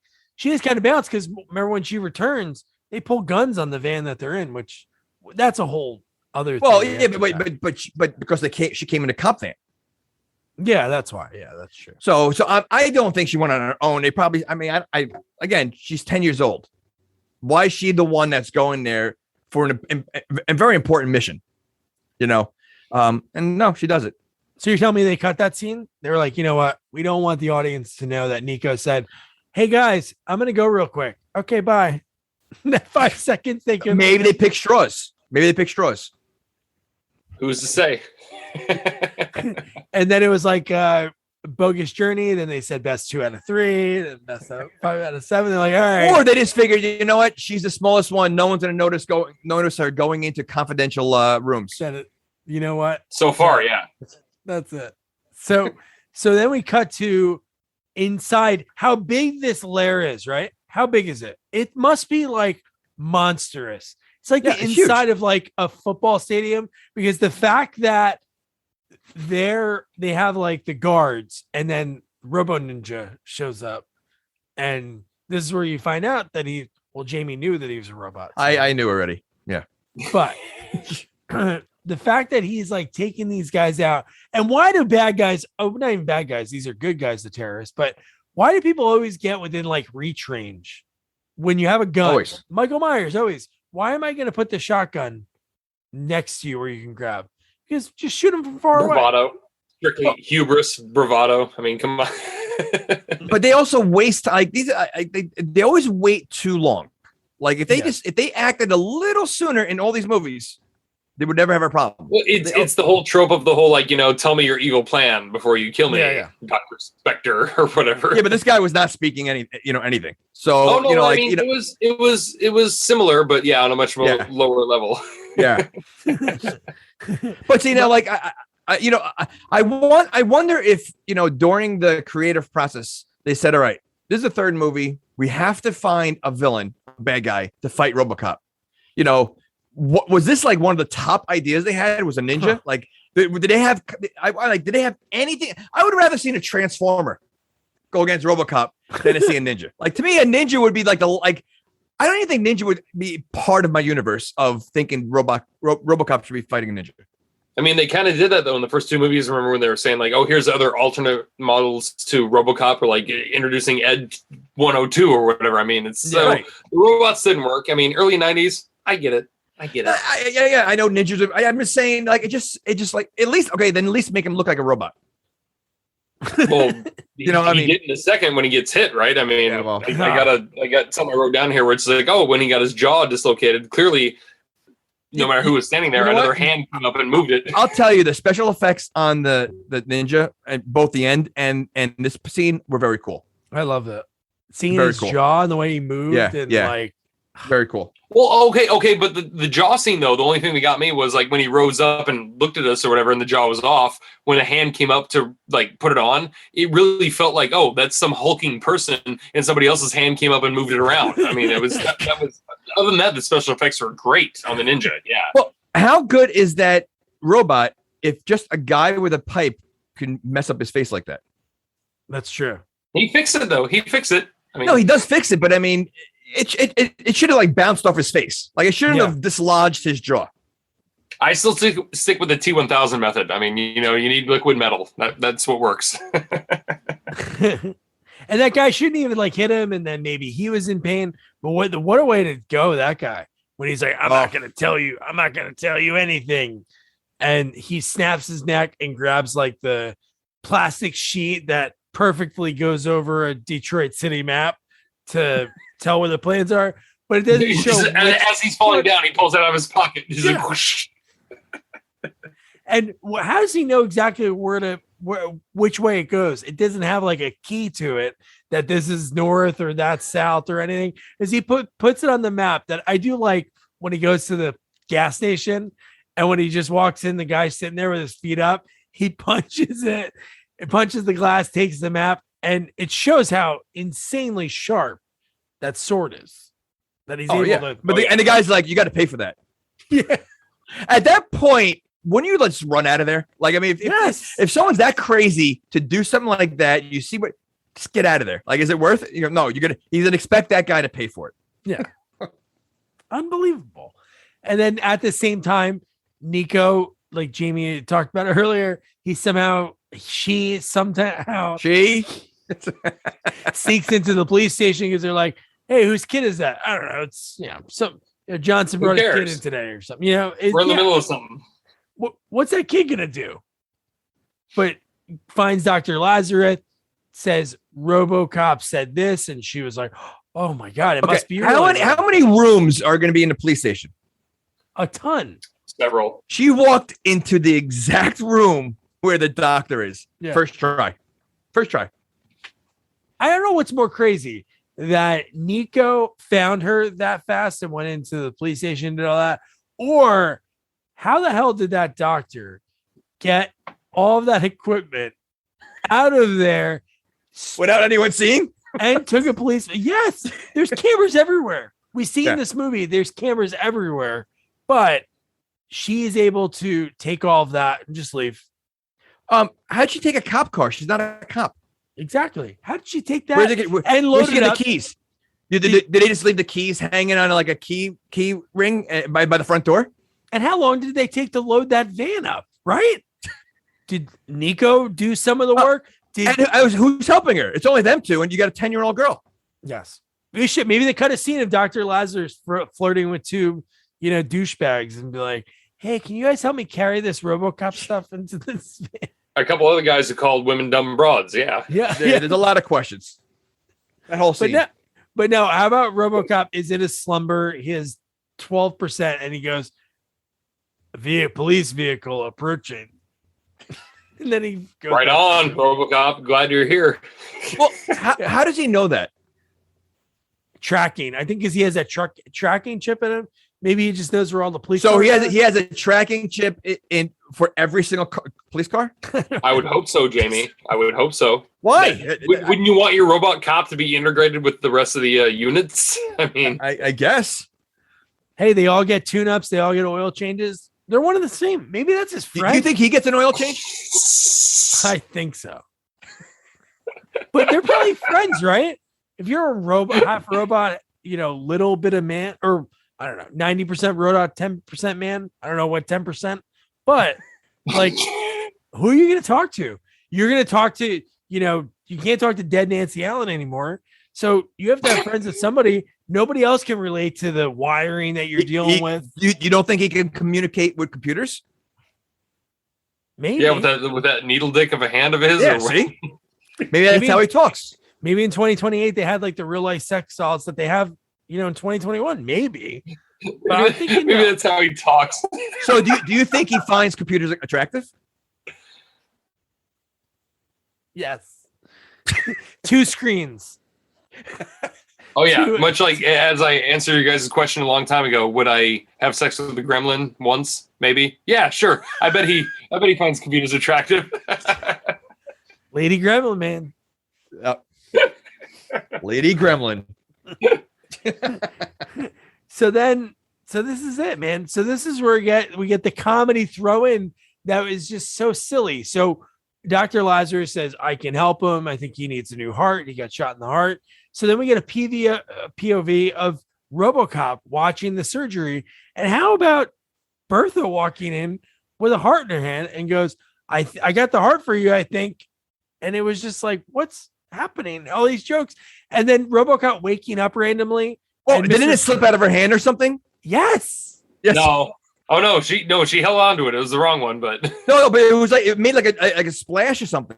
There was something weird sound effect. It was wet. Yeah, it was definitely wet. Yeah. But like, what kind of heart does he have? Bioorganic? I don't know. And where is she getting it from? Exactly. That's the bigger question. She comes up saying, "I got a Nissan. No, I need a Toyota." No, it's just like, oh, where do I find this? Or what do I do with normal. This now? What does she do with this now? But no, even like Kruger, like messing around. All right, give me the chest plate. Like, oh no, this thing shouldn't be on right now. And then they turn them off real quick. There's just like these little gags. It's like, we don't need this. Yeah. As an audience. Well, I think it was a throwback to the first one when they were operating on them. They kept doing the same thing. Like the screen kept going black and then it come back on and he's seeing the people. So I think it was just more of a throwback. And the memories and yeah. But I mean, yeah, like going back to that same word, tropey. I mean, they were, I mean, you said it, Doug, they were gagging the hell out of it. Yeah. Oh yeah. And then I love when you see that the doctor went in and he erased rule number 4, which was don't kill cops. That was smart. That was a smart move. Very smart bird. Never. I think it even said never shoot another cop. Didn't it say something? Took 3 movies. Yeah. But they got it. So it took them 3 movies to finally erase that? Well, they did at the minute, like at some minute of the last, the first one. But I mean, well, that was because, spoiler, he said, Dick, you're fired or whatever. And that's when he was no longer an employee. Beep, boom. So she's a doctor, but is she a computer person? Like, how is she able to? Is that what she is? Well, he's a bioorganic something. But I mean, so how, like, who's reprogramming to delete that? Is it that easy to do? Like the guy we don't see anymore who has that thing in his like little sandwich bag in his pocket, where all of a sudden where he's just like, "Hey, I have something here." That would be more believable if he was there. I have something here in my pocket that can make Robocop a meter maid if you're so inclined. Do you imagine he took his wife to the premiere? That guy, he's like, "Oh my god, I'm in so many scenes." Watch this, honey. I'm killing it. And then they got divorced in the parking lot, like on the way back to the car. You loser! You said that you helped RoboCop at the end. I did. I promise. I was part of it. I swear. So how about when RoboCop was talking to Nico and was like, "Your parents? Do you miss them?" And then he has like the do, and he knows that they're dead. They show Jody Long and they show their photos, and it says like deceased next to him. That's a super insensitive question. Of course you miss them. You're 10 years old. You're asking a girl who got separated with her parents, do you miss them? And his logic, in fact, but she probably hasn't even thought about her parents because she's so busy with everything that's going on. You know, that's probably keeping her mind off it. So thanks a lot, RoboCop, for bringing it back to her. She slipped right into this gang as chief hacker of 10-year-old. But how about his line to try to make her feel better? Well, she didn't say it. Well, RoboCop didn't say like, "Hey, your parents are dead," but he goes, "If you remember them, then they aren't really gone." Oh, that's so much better. Thanks, RoboCop. Where are my parents? They're dead. Where was Robocop in Hiroshima? I mean, for God's sakes. I mean, for crying out loud. And then right after this is when he's petting the kid. And Dr. Lazarus comes over and is like, she should be sleeping. And he's like, shh, 1 second. And the way he was moving to pet was making me think of how did he catch, like Jerry said, how does he catch that bullet? If he can barely move to pet a kid. Yeah, it doesn't make sense. It doesn't make sense. He's going to catch a lot of hair. Beyond that, I'm a heavy sleeper, but that noise of that hand would like keep me up the whole time. I'm like, oh, this isn't soothing. Oh, wait, that's my white noise machine. Just just over and over again. So then we get Robocop. He's feeling better. The gang's all talking about what they're gonna do, and then they point to the wings that they stole from the police armory. And then I'm like, oh shit, Robocop's gonna fly in this movie. Like that's all. I didn't know that. I didn't know that was at first. I didn't realize what that was. Reveal. It was a good late like slow burn. I mean, yeah, but I does it just automatically turn on like the way they do it? Like this, I'm assuming it's got to be programmed again. You know, like there's too many things that happen too easy. You know, opening up RoboCop's chip to take this out. Like this is high tech stuff. Yeah, that looks like anybody can do. Or Doug, I love it. Jamie breaks it apart the way we should. We should ask these hard hitting questions here. I mean, it's not just a matter of like, yeah, he rolls over onto his back somehow. It's laying the right way. It clips on. He's charging. I want to get down to the nitty gritty. I want to get to the bottom of it. That's how I. Well, you're not. Maybe it's like a game genie. You just like put your video game into the game genie. You plug that in, and it makes it like a whole different like operating system, and you're able to. You would be a guy that had a game genie. I did have a game genie. That's a cheating, because that's a cheating thing, right? It was cheating, but you still have to beat it. I thought it just gave you codes. It wasn't cheating before we bought those things. I mean, come on, we struggled. Even though now I can't play a video game without looking it up on the internet. So, oh, dude, don't get me started. We could do it a separate podcast, Jamie. I'm such an old man playing video games now, like looking up on Google, like, how do I beat this level I beat before? Oh, easily. So then we get right from here. You get RoboCop has that Rocky 2 flashback again of Lewis, and this is when he just leaves. He just gets up and he leaves. And I have this clip that I'm going to put up in a second. But when he walks into the police station, and you have Sergeant Reed and some homeless guy talking to him, and out of all the stupid random jokes, this is the only one that really made me laugh. When the guy goes, yeah, so you got a RoboCop? You got a vampire cop too? Like, just like the most random friggin' line. But this whole gotta go, Scott. yes. But dude, this whole next scene is just is this with the car? No, this isn't with the car. No, this is when he goes into the police station. He asks, hey, what I don't even know what he even calls that room to find out where OCP is, because he wants to go. Okay. Oh, it was like the OCP staging area. The staging area, exactly. Yeah, that's what it was. So yeah, this next scene when he goes downstairs. I love this. The best. Hey, you got a light? Sure, man. Allow me. They're smoking blue cigarettes, by the way. Do you have a light? Allow me. And has he always had a flamethrower? Just this scene, I think. The way he's just walking, and I love that he's thinking like, you know what? He doesn't walk like Peter Weller. It bugs me. And he just burns the map. Like, so does that mean here, map. So he carries a lot of gas inside him? Oh, this guy. Oh, he's got his number. I don't get that either. Why would he have blown that up? He could have damaged himself. It just got fixed. Allow me, scum. And the fire is what started this whole issue.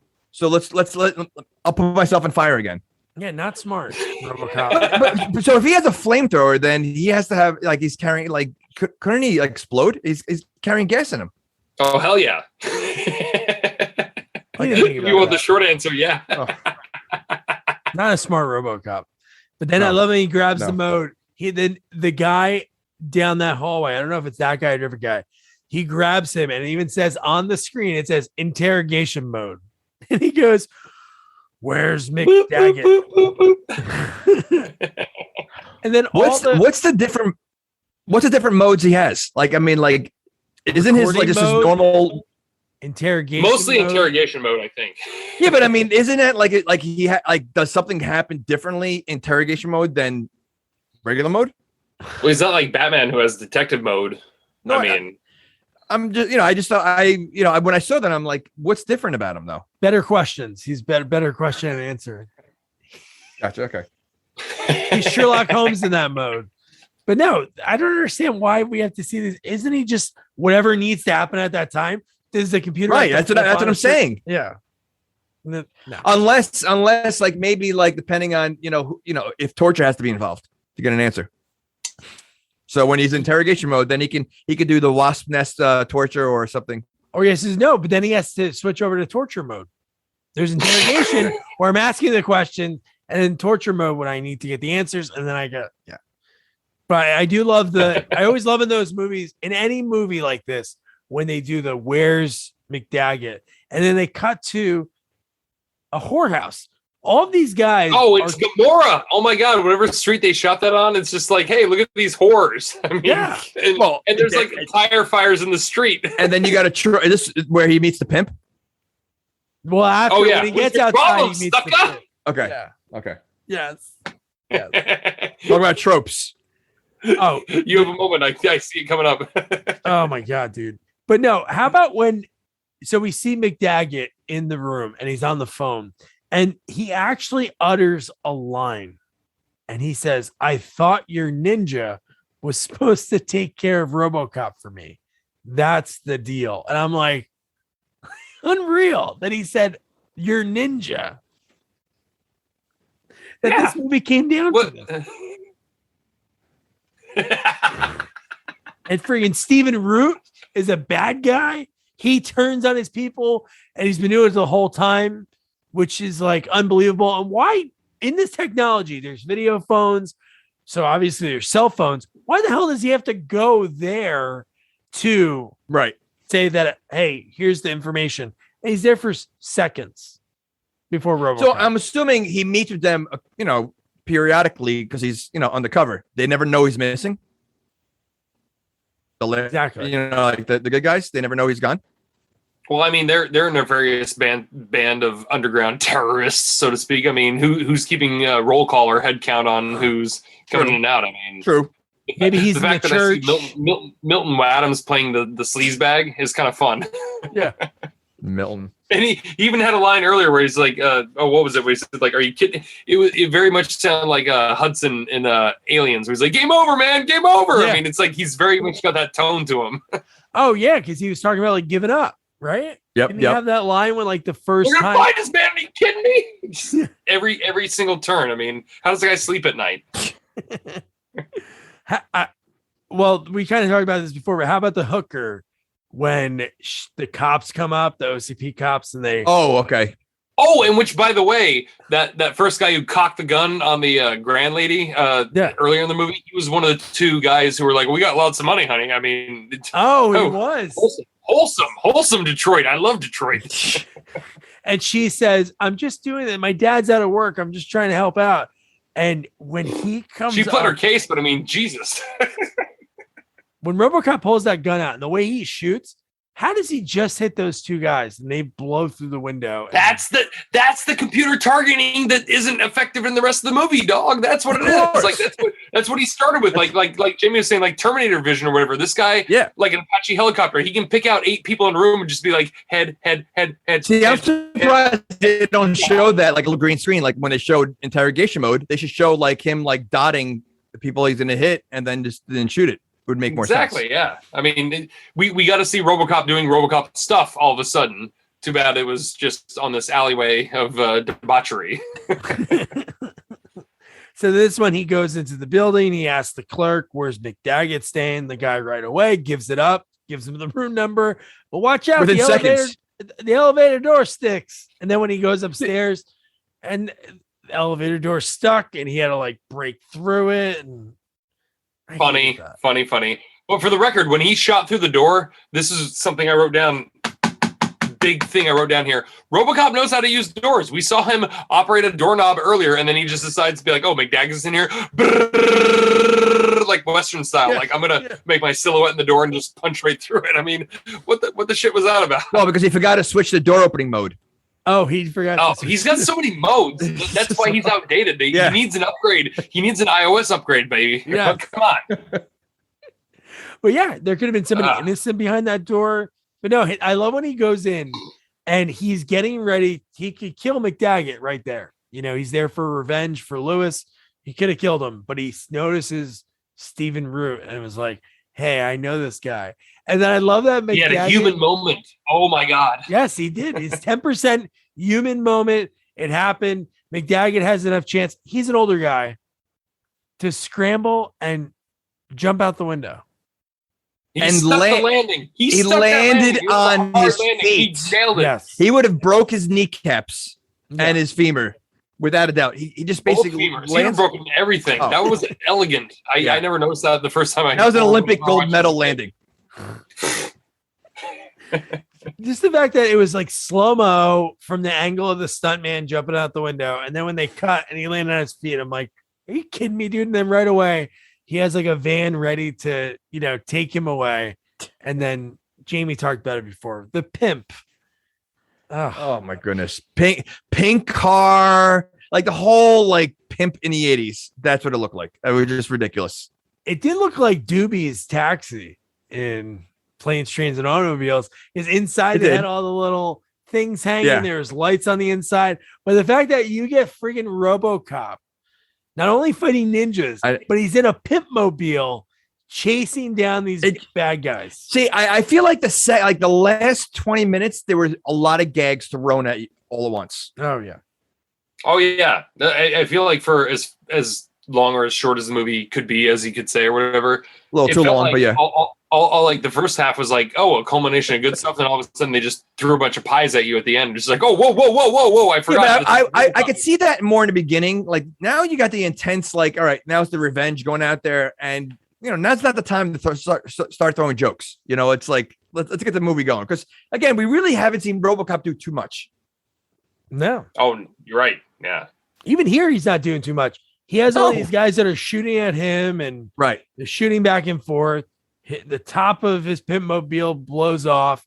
And then I thought, again, it was really stupid because it's Robocop.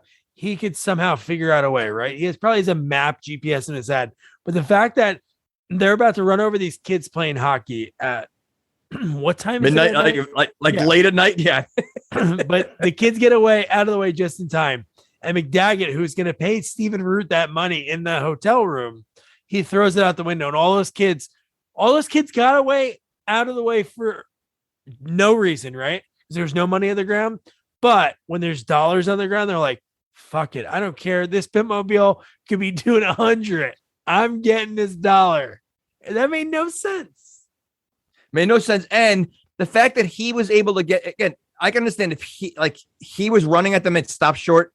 He can't control the car because he's a Robocop. The fact that he was able to get that close and spin out and not have a problem.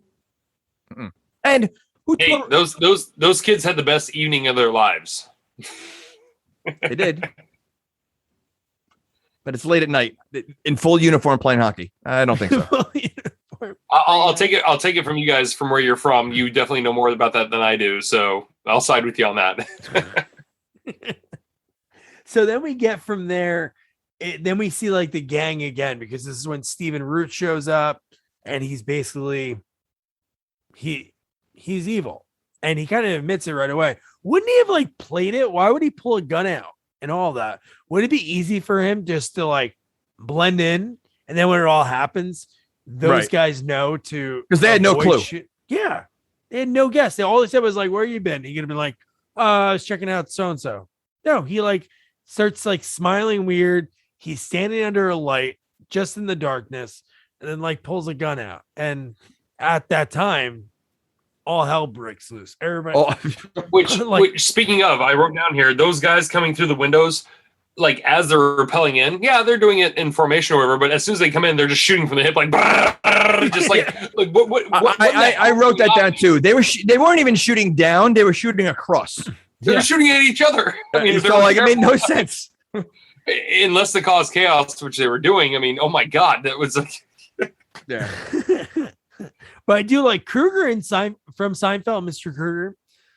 He is so badass that he's Marino. He is so badass in this movie because he's the one at this point. They're like, I don't know what we're gonna do, and he's just like firing at people. I don't know how many people he actually hits because not a lot of people get hit in this movie.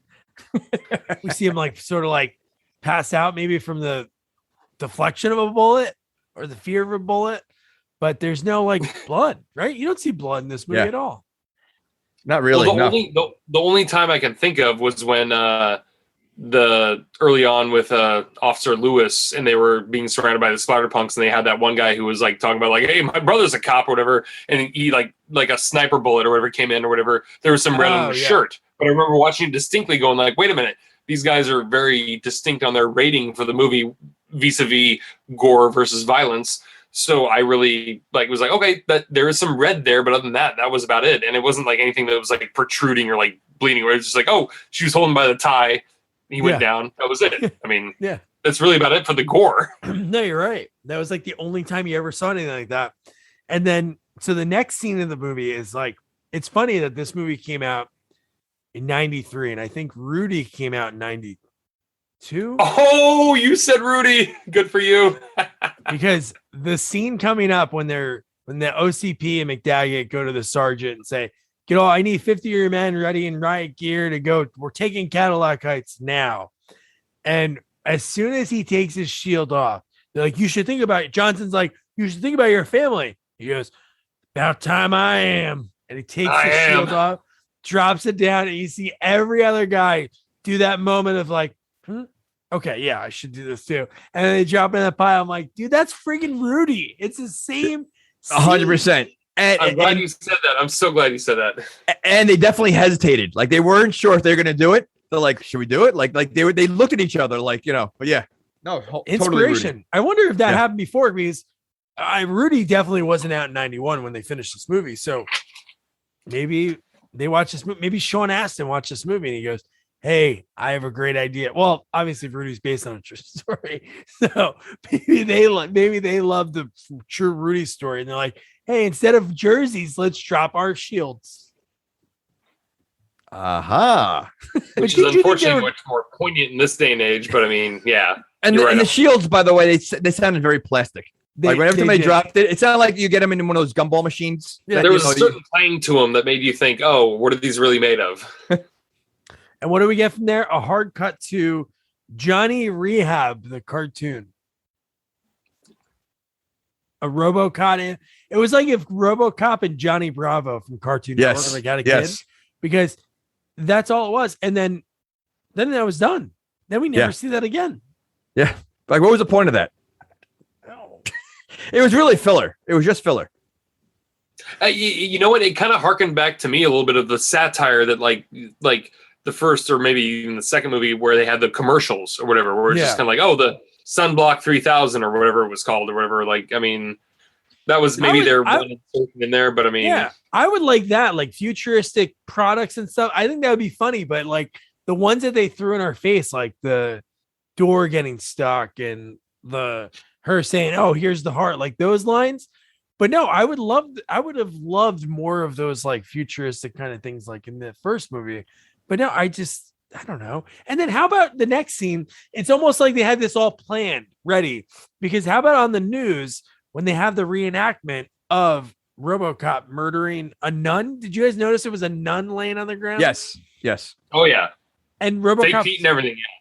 Yeah. And then they have Robocop walking. They had a Robocop reenactment actor already filming that thing within what, minutes? Yes. I love the anchor that left the set. She's like, this is bullshit. How could you be reading this? This is absolute bullshit. And you're like, wow, dude. This is. I liked her, though. I did like her. She was in she was in, I forget what show she was in, but one random day I'm watching a movie and I click on her photo. I'm like, she looks familiar. Then she was in something in like the late 90s. And then watching this, I'm like, that's the lady I just looked up on IMDb. She's in something I looked it up also, and I think that we've definitely seen, because I know I know I've seen her. I think she was in a sequel that we did. She had to be. I'll have to double check it. Yeah. All right. But yeah, so then Nico, we talked about, right? You mentioned it, right place, right time, technology. But how does he go into the computers because Dr. Lazarus gets kidnapped, she gets taken back. How do they get into? He sneaks it again into like this headquarters. She sneaks into the headquarters and uses like the alligator clips, hooks the computer up and watching, not touching anything, hands where I could see them. And somehow she's changing the channels. She's able to go broadcast. Well, it might be the last time alligator clips ever were useful in that regard, because I mean, like now it's all Wi-Fi and everything. But this girl, I mean, like, I gotta assume hackers, have a specialty. This girl's specialty is everything. But no buttons, not touching a button. No. Somehow the channels are changing. Yeah. She's seen different cameras. And then at the very last camera is Dr. Lazarus locked in this room that they leave stuff in. Why if you're going to put, if I were to kidnap someone, haven't done it in a while, but if I were to do it again, I'd put him in a room where they have nothing. Why put like this little step ladder? There's a whole shelf. There's a lot of things that there's that's another trope. Every movie, when they kidnap someone, there's useful items in there that they can use for their escape. Yes. And she didn't even get into any of those boxes in there. I mean, like, if we've ever played a video game where you find an extra storage room, it's like, oh yeah, there's useful stuff in there. Yeah. I mean, come on. It's like, they just, as we see on the CCTV camera, they just throw her in there. She bangs on the door. Oh, sees the camera. Oh, hey, hello. Hi. I mean, trophy. Yeah. Yeah. And then right from there, we have McDaggett back at the police station after all the cops left. And he goes to the punk guy that Robocop let live earlier in the movie. Says, how isn't that really? Yeah. Do you honestly, Doug, do you think that could really ever happen in real life? I mean, in terms of like, it seemed like I hate to say it, watching a movie where I was 10 years old or 30 years old or whatever. It seems like a really insanely realistic situation where he's just kind of like, oh no, stop that criminal. Hey, you want to work for us? I mean, yeah.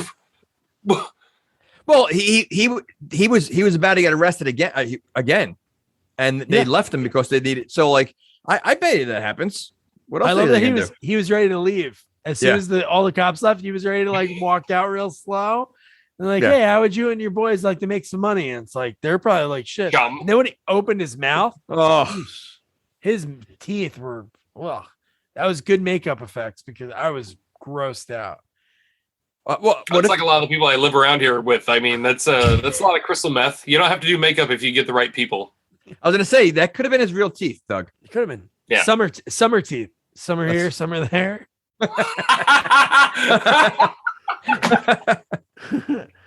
But, man, just the fact that you have this 80...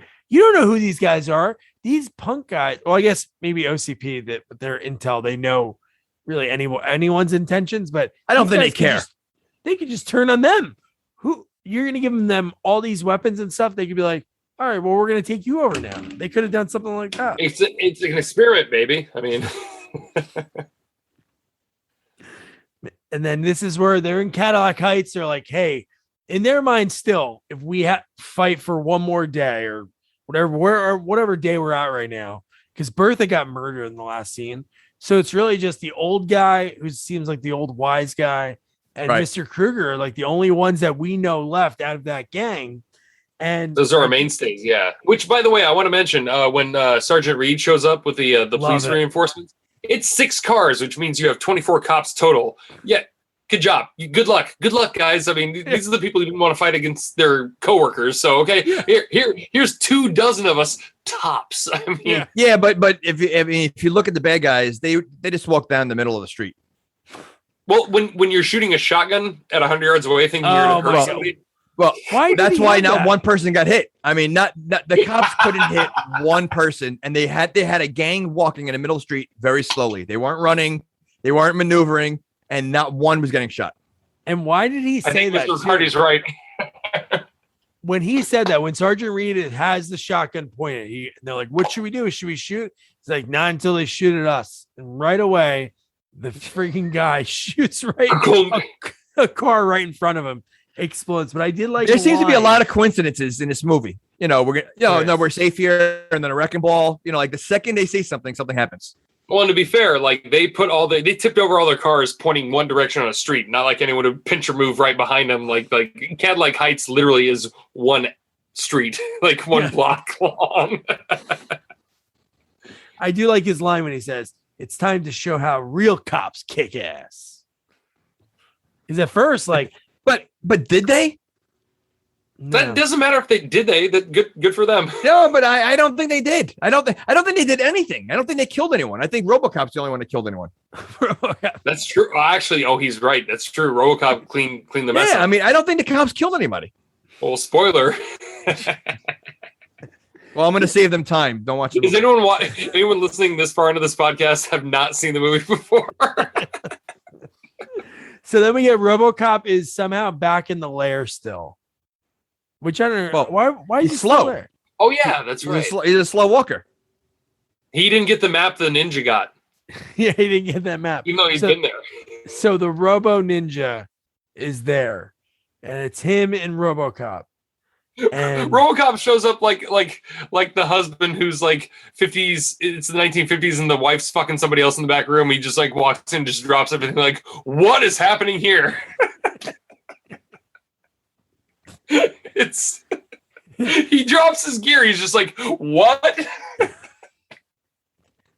And you have this Robo Ninja pulling out his samurai sword, and he slices off Robocop's fingers. Wait, do they regenerate? Because I feel like he has fingers later in the movie.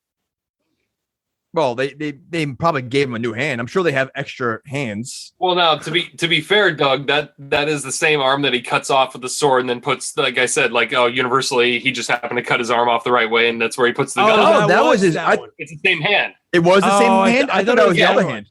Oh, so did I. Yeah, it was his left hand. He put it up. It's like, and destruction of police property. Okay, so since we're at this point though, and he's got that gun hand. How does he use it without a hand if he's been using it with the hand this whole time? Because if you look at the back of it, it looks like it screws on to like a no hand arm. Yeah. Oh, you're not wrong.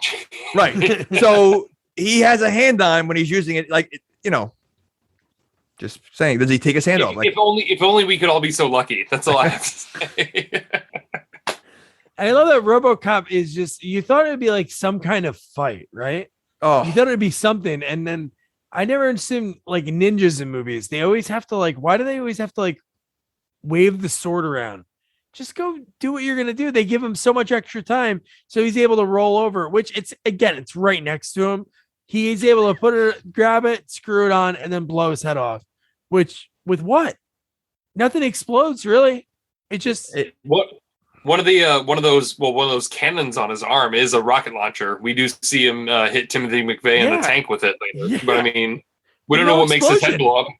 Yeah. But this is like the main fight. This is your main big guy. One robot versus another robot. And it was like 30 seconds long. Like it was nothing. Probably less than. Yeah. Horrible. Not a good boss fight. You're right. Not at all. But it was about the people. That's what the story, the movie had a narrative, which, by the way, I want to bring up to you guys. I'm sorry, real quick. Do you guys ever check out Rotten Tomatoes scores for any of these movies at all that you guys review? Are you guys aware at all at the drop off in the Robocop ratings for Rotten Tomatoes? What is it? The first one, I mean, there's critics and audience or whatever, but it goes from critics from the first, second, and third movie, 90 to 30 to 6. And then amongst the audience, it goes 84 to 36 to 15, which is way worse than I'd give it. But I mean, wait, this got a 6 on Rotten Tomatoes? Wow. Amongst the critics, yeah. Son of the Mask, Caddyshack 2, better than this. I'm glad I brought that up. Thank you. So then the doctor, Jamie mentioned it before, is somehow able to get on the TV. and then urging everyone to fight back against OCP and what they're doing. And then there just happens to be a TV on its side where Robocop is, and he crawls over and he's able to see the doctor delivering the speech, and that motivates him once again. Otherwise, he would have just napped. Does he love the doctor? Does he love the doctor? I would. He dreamed about her. He does dream better. That's true.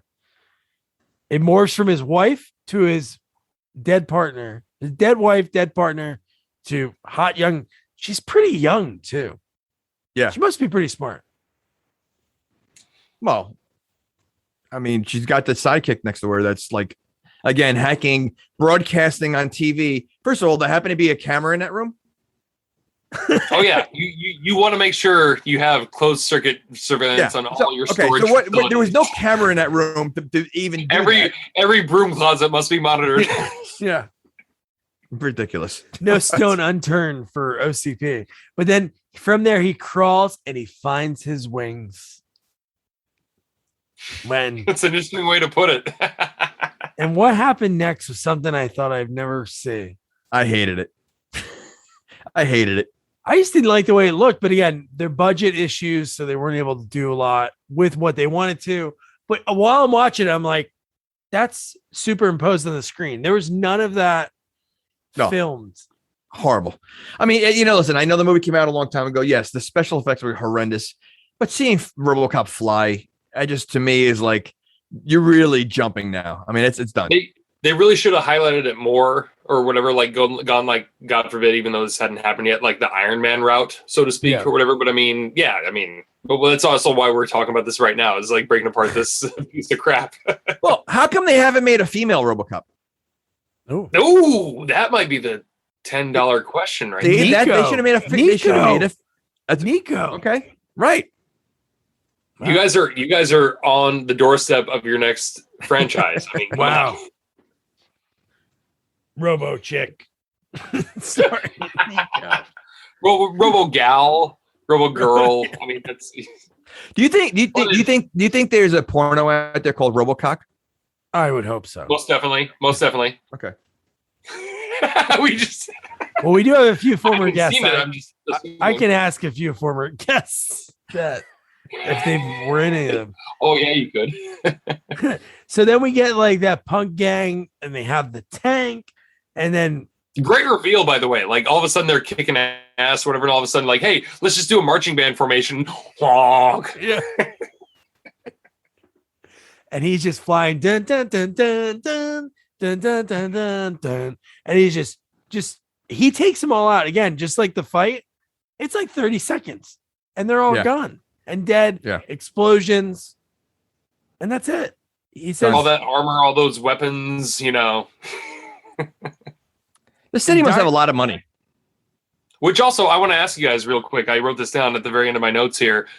I really do enjoy the Robocop theme, up there with maybe Superman. I mean, what are some good movie themes you guys enjoy? I mean, that's like in terms of like the horns, the fanfare. I mean, well, anything. Honestly, Superman's pretty hard to beat, even though I'm not a Superman fan whatsoever. Yeah. Were you talking about the music? Oh yeah, just like Robocop. It's hard for me not to look at anything different than satirical, because I hugged the first version, the first installment so much. But I mean, they had a kick-ass soundtrack. I mean, and like you said, it wasn't rebooted in the female aspect, or it was rebooted in 2014 to certain acclaim. But I mean, the Robocop theme is pretty good. Well, right? I think in the 80s, the theme was everything. I mean, think about it. You have Indiana Jones had his theme in every movie. Oh yeah. So like you had I think theme music was huge in the 80s because it was especially for the staple movies, Star Wars. I mean, there's so many theme. Although I would say even like in the 2000s with the Lord of the Rings had its theme also. Batman, Harry Potter, they all have that. But no, like to go up with like Jerry's question, I love the Batman. Danny Elfman's Batman theme. I like Indiana Jones. Yeah. That's mine. So many. I'm not saying let's go spend $1.29 on iTunes right now, but I mean, listen to the RoboCop theme, guys. It's just it stands up just as good as any other like Boston Pops or like anything big band or John Williams or whatever. I mean, it's who made that? It was good. It was probably like a Zucker thing or something, I bet. Zucker. So then right at the same time, while Robocop's kicking ass, you have Dr. Lazarus when those cops are like, hey, we got to go and get her because she was just talking on the news. And the guy walks in and sees nothing. And she has that tiny little ladder, hits him. He's stunned so much from this little ladder and her little frame that she's able to swing it that hard that he drops his gun. She's able to grab it quick enough and tell the other guys, hey, drop your weapons. Oh, not to mention, she pretty much empties the whole clip into the ceiling before saying, think it over. That's how those things work. It's just like, oh, you're out of bullets, but like, oh, I'm done. In a spoof movie, they would have fell and knocked her out. Easily. But I know there were so many of those RoboCop lines in this movie that he could have said, but I do love when he flies into the OCP headquarters, into Rip Torn's office, and he's like, dead or alive, you're coming with me. And I'm like, all right, is this going to be finally some police work? Is something going to happen?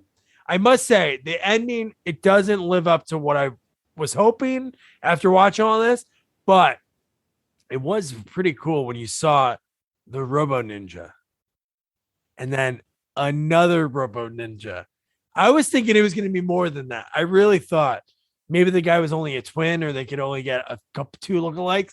But I was really thinking there was going to be just keep piling in from different doors or something. But we got two. But and again, obviously, it feels like more. They're extremely high tech. These ninjas, extremely. But she's able to hack it also. Wow. I just don't get it.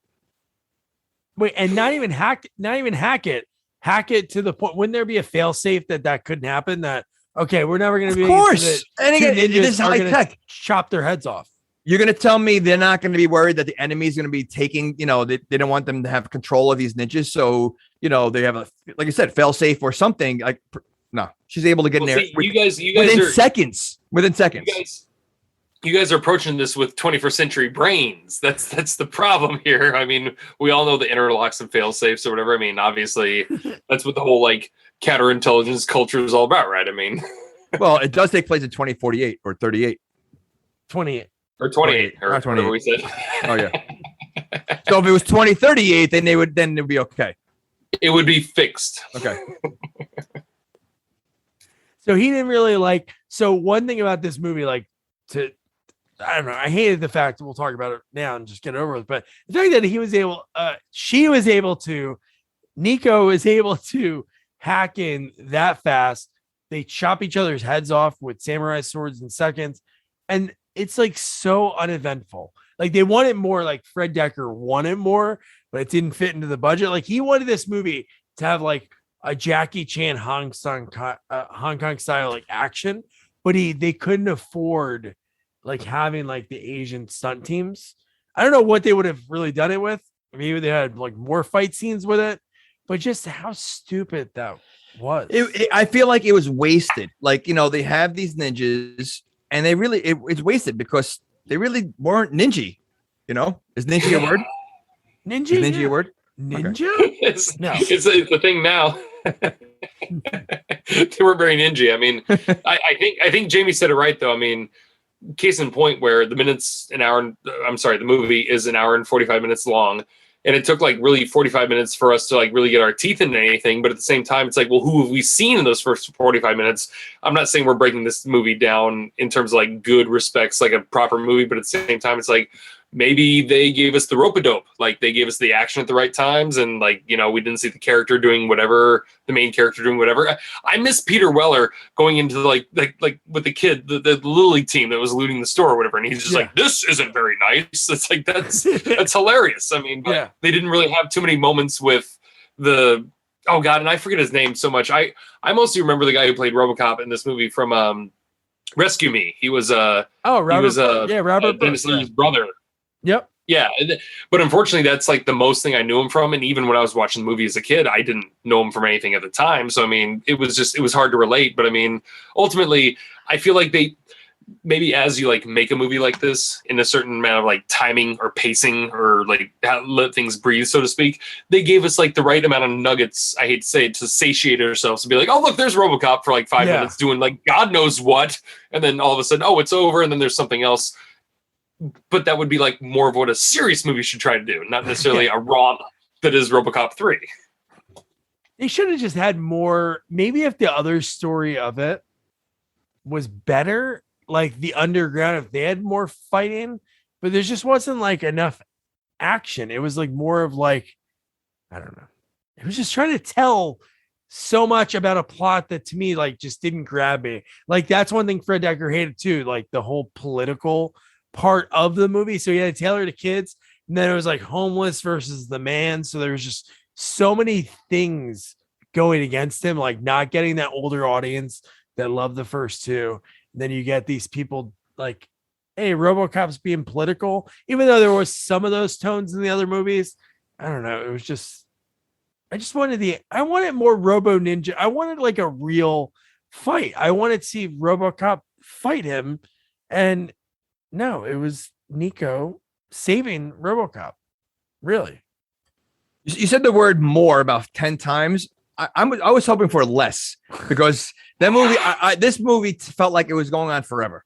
You must have been excited that the credits were 7 minutes long, so the movie did end sooner than I thought. Oh, at that point, I did, because I know I was like, there's 10 minutes left, so I'm waiting. And my wife's like, we want to eat dinner because I had to finish it tonight, and I go, it's 10 minutes left, and then it was over like 2 minutes later. I was like, all right, good, because I didn't think it was going to end right there. When the fact that the dumbest part of this is that now the ninja, the Robo Ninja, when he gets killed, there's a self-destruct button, because there wasn't one earlier when Robocop blew his head off, but now there's one. Why did the timer? Well, now hold on a second. McDaggett did reference when he was in that seedy hotel room where he's just like, it doesn't come to that insurance policy yet, or he didn't say those words or whatever, but he was referring to that briefcase that was beeping at him, which was still in the same room. So it's just like, okay, so you're carrying like a little mini nuke with you just in case what goes down. Okay, all right. So thank God, just the top of this building blew off. I mean, what in the hell was the purpose of that? Like, oh, it doesn't come down to that yet. Yeah, that made no sense. And I thought Robocop was gonna. I thought he was going to pull Superman, grab the bomb, and throw it into a lake. No, he just saves Nico and Dr. Lazarus and lets all the people that were the innocent people down below die in rubble. That's what happened. Well, people were already jumping out of that building and shooting themselves in the mouth earlier. So, I mean, what different fate is that? There's no one left. It was just a normal Tuesday that people down there be like, oh, no, more people are jumping off. Whatever. Oh boy! The final line in the movie. Yeah. Oh yeah. Terrible turn we took. Thank you, RoboCop. But in your dark action comedy, we get Rip Torn to finish the movie. He goes, "They call you Murphy, is it?" And then we get it. My friends call me Murphy. Zoom in. You call me RoboCop. Credits. So here's one thing I want to add. Well, that's RoboCop, but just want to add this one part because Jamie kind of mentioned it earlier, but he wanted to do that. So the actual end of the movie that Fred Decker wanted, he wanted to have McDavitt go into a booth after RoboCop's rescue at the OCP offices, swipe a card at the terminal, and then he wanted him to fly. So he wanted like McDavitt to actually like fly out and start transforming into a robot, but obviously it wasn't in the budget. And then he wanted the end of the movie, the last thing you see, Nancy Allen as a robot, like a female RoboCop. See, I thought, well, was it the first one?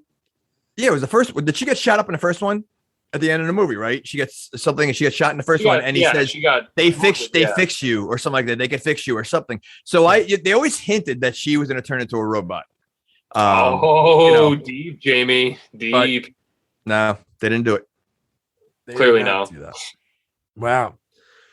Whew, that was a lot to unpack in that one. So Jerry, our guest, would you recommend someone to watch RoboCop 3? 100%. Oh yeah. Okay. Wow. No hesitation. Jamie? Yeah, I think out of all the words we used tonight, one of the last words I used was a romp, and that's exactly what it is. Well, I think you know where this is going. I'm going to say absolutely not. Oh, really? No. And No. are you saying not or are you saying mott? Not. Not. Let me tell you. I mean, the first one is awesome. The second one, you know, the sequel, you got to watch it. This one, I mean, the fact that number one, it's not even Peter Weller, so you're taking that out of it. The movie, he's barely in the movie. I don't think it hurts not to watch it. It's not going to hurt the franchise. It may hurt the franchise by watching it. Wow. So yeah, to me, this movie felt like it was a very long movie, and it wasn't enjoyable.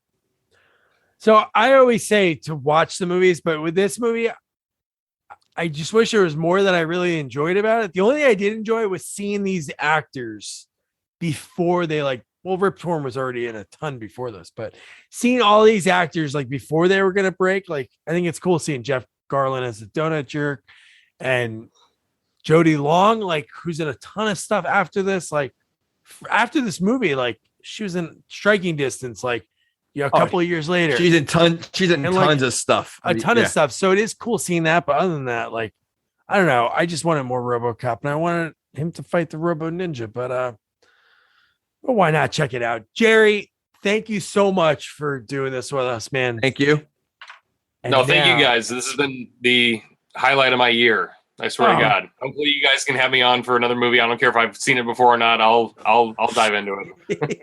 That's great, dude. No, we appreciate that. So the next sequel up is another one. Jamie has had a few movies that we've covered this year. Superman 2, the most recent that I can remember, that you're so excited for. And this one, Cannonball Run 2, which has Burt Reynolds, Sammy Davis Jr., Frank Sinatra, the voice of Munchie, Dom DeLuise, and a cameo by next week's guest, Sandy Hackett, the son of comedic legend Buddy Hackett. We talked about his video short about his dad called My Buddy, his Rat Pack show, his acting career, comedy, and lots more. Sandy does a flawless impression of his dad, and it's very endearing. He was great to talk to last year, and I even have it on VHS, baby. Cannonball Run 2. So yeah. So don't forget to review, rate, share our podcast. Follow us on all social media at Sequels Only. And don't forget to check out our website, sequelsonly.com. Good night. Good night. Hey, you got a light? Sure, man. Allow me, scum.